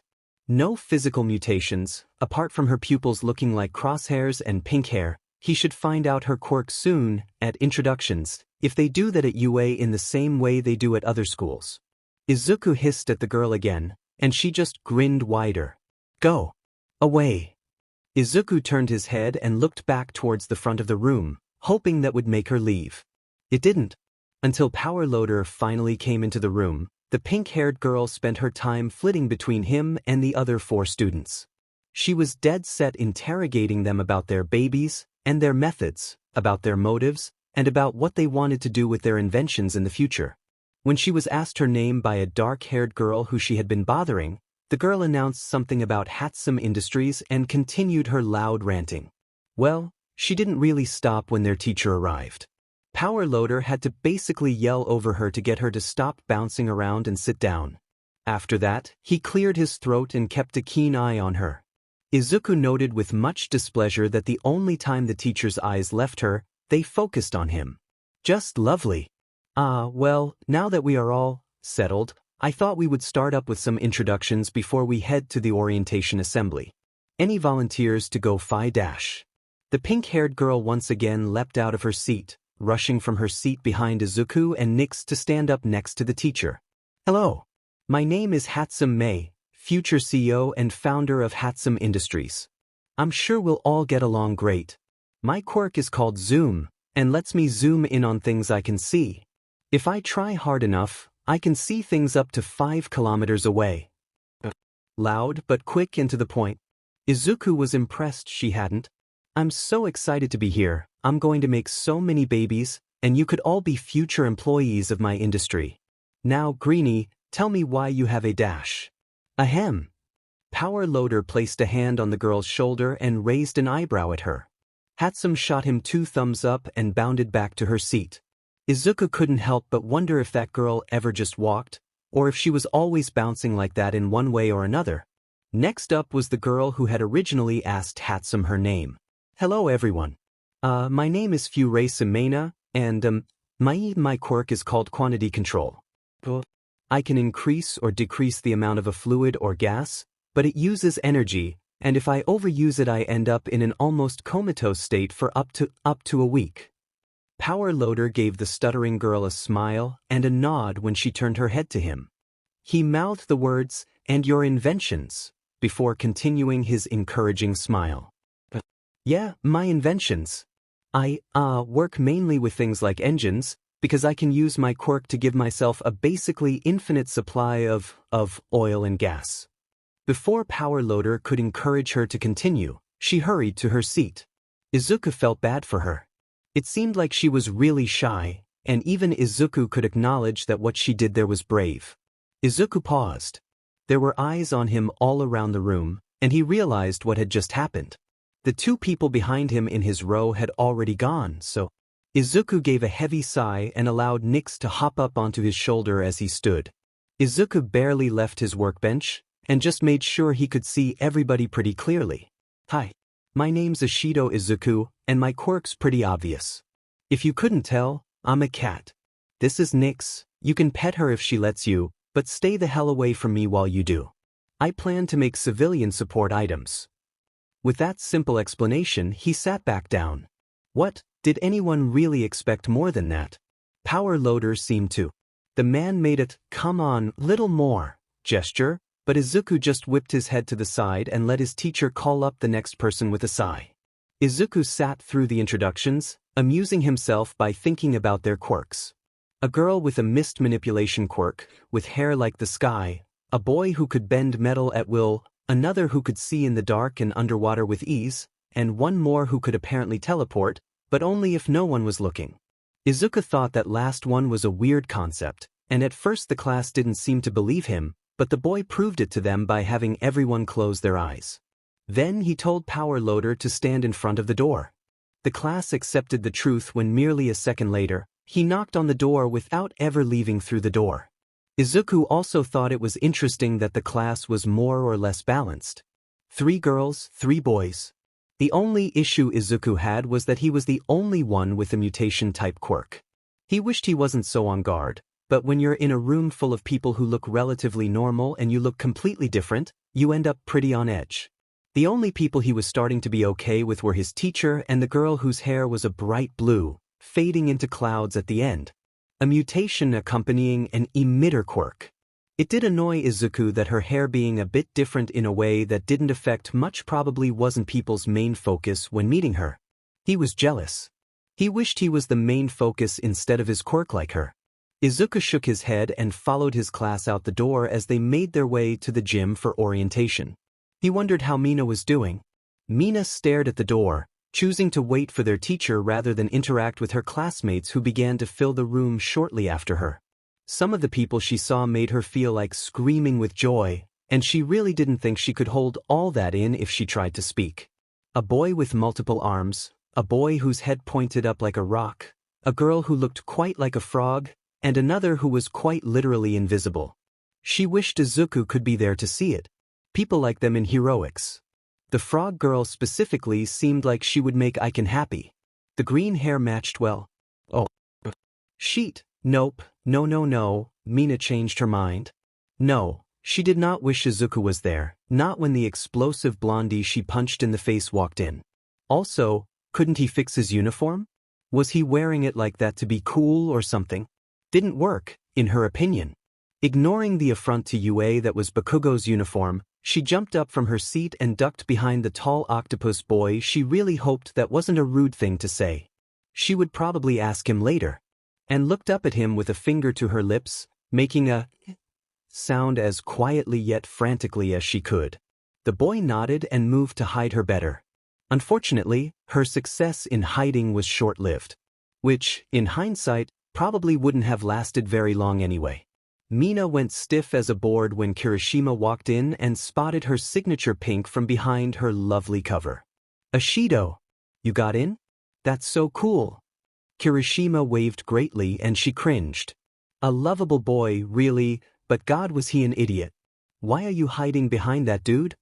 Mina sighed and stepped out from her hiding spot. Shooting the boy she hid behind a grateful look, she waved at the redhead. When he wasn't bringing up her traumatic past, he was easier to deal with.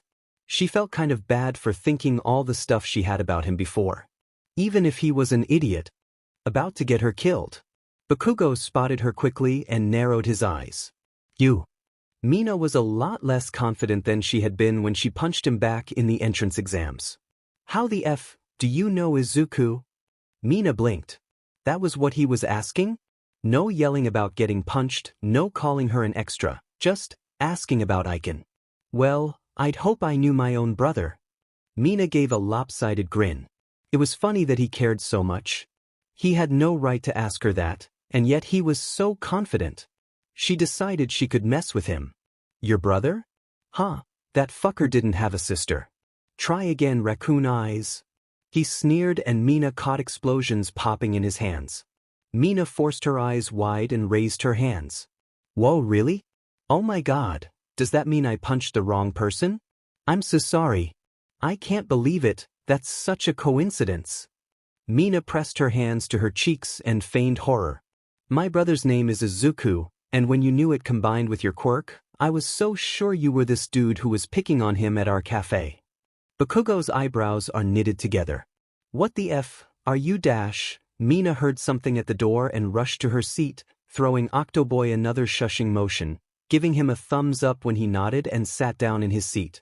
Mina watched, eyebrows raised in amusement, as a yellow sleeping bag creeped its way into the classroom. She knew she had seen Aizawa-san. Aizawa-sensei?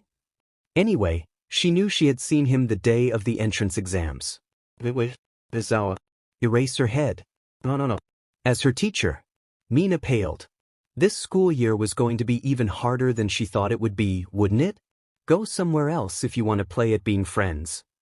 The muffled voice of the underground hero shook the classroom, and all the chattering in the room ceased quickly. Not quickly enough for Aizawa, it seemed. This is the hero course, not some daycare. It took 8 seconds before you were quiet. Time is limited, you kids aren't rational. He met eyes with Mina and she raised an eyebrow with a grin. The man sighed, as if realizing his year was going to be a lot more difficult than he expected. She rested her head on her hand and listened to the whispers in the room. A teacher? So that means that person is a pro-hero? But, Mina tuned them out after that. Being a pro had nothing to do with looks, and she hated that they went to that right away. Obviously their teacher was a tad bit worn out, but that had nothing to do with his skill. Bit sudden, but put these on and get out to the field. No need for the orientation, and here I can teach my class however I want. But Sir Dash. The tall ingenium mini-me started, but was cut off by Mina shooting him a glare. This was Yue. Did he think he'd get anywhere at all arguing with their literal hero teachers? Mina sighed. This was going to be a Luong year. Izuku's tail sways and his ears swivel. He taps his pen in boredom as Power Loader talks on and on about the lab rules. He should probably be listening, but, well, the room was pretty loud. His ears are sensitive, and he can hear every little sound. Furesu tapping her foot, the rustling of papers while the teleporter looks through his plans, Hatsum cracking her knuckles and impatiently mumbling. Izuku bites his lip. He can't fault her for being impatient, really. He's just as impatient. Yue's labs are sure to have much better technology than he has at home, and he's so ready to make Mina more tech. At the moment he doesn't have much plans for civilian items, so he'll get Mina all decked out first. Does everyone understand? Izuku's ears perk up when he hears Power Loader finish. His tail flicks and he nods. He hears the others agree, and reaches out to lazily pet Nyx under her chin. Power Loader nods. You can start checking out the tools you have at your workbenches. There's more here, but you'll have to specially request the material if you don't already have I-. And with that, the room is alive again. Hatsum squeals in delight as she looks at everything. Izuku himself can't help but hum in appreciation for the tools and supplies he has access to. I wonder if I can make Mina better bottles for her chemicals, he mumbles to himself. Or maybe, Izuku's tail sways as he looks everything over, happily checking out what he can use and trying to come up with plans for Mina's gear.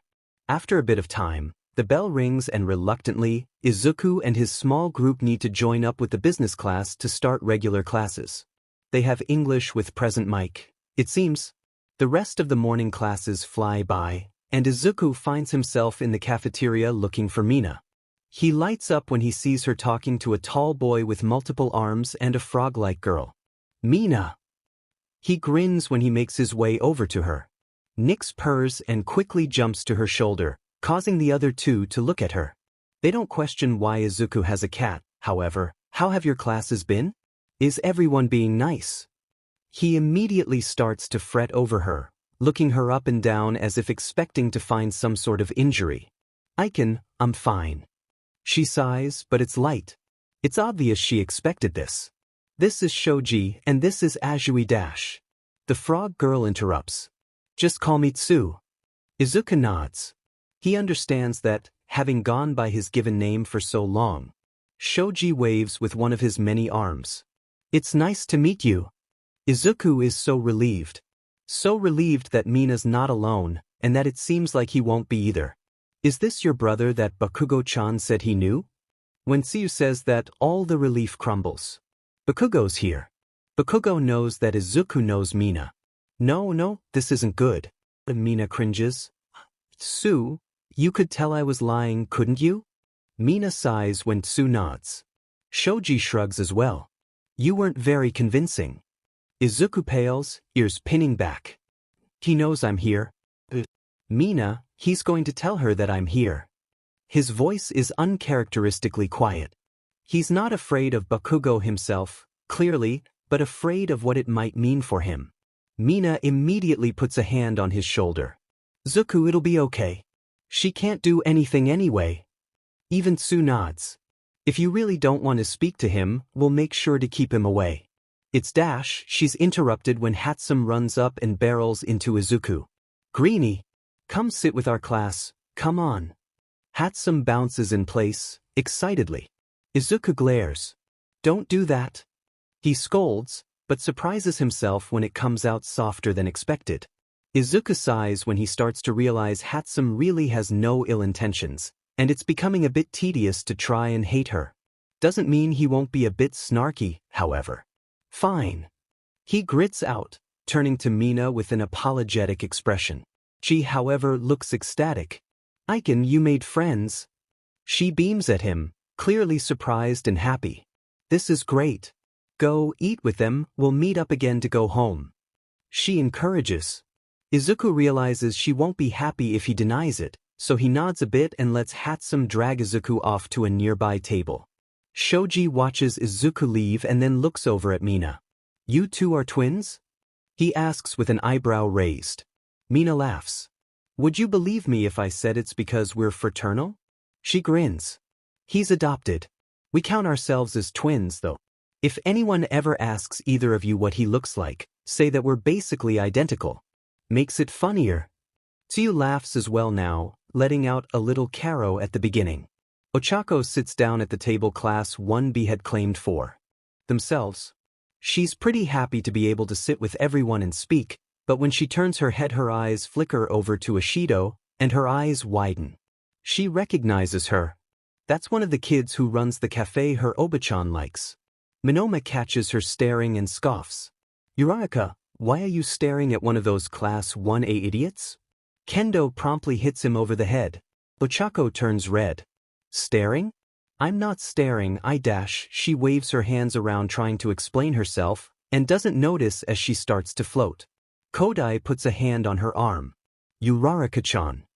Ochako gasps in realization and deactivates her quirk, falling back to her seat. Sorry. She mumbles, embarrassed. Kodai pats her arm lightly. The two had been happy when they found out their quirks deactivated in the same way earlier, and they're becoming friends, it seems. Minoma rubs the back of his head, grumbling, and Ochako glances back at Ashido. Her cheeks tinge red again, and she looks away quickly. Why did she have to be so cute?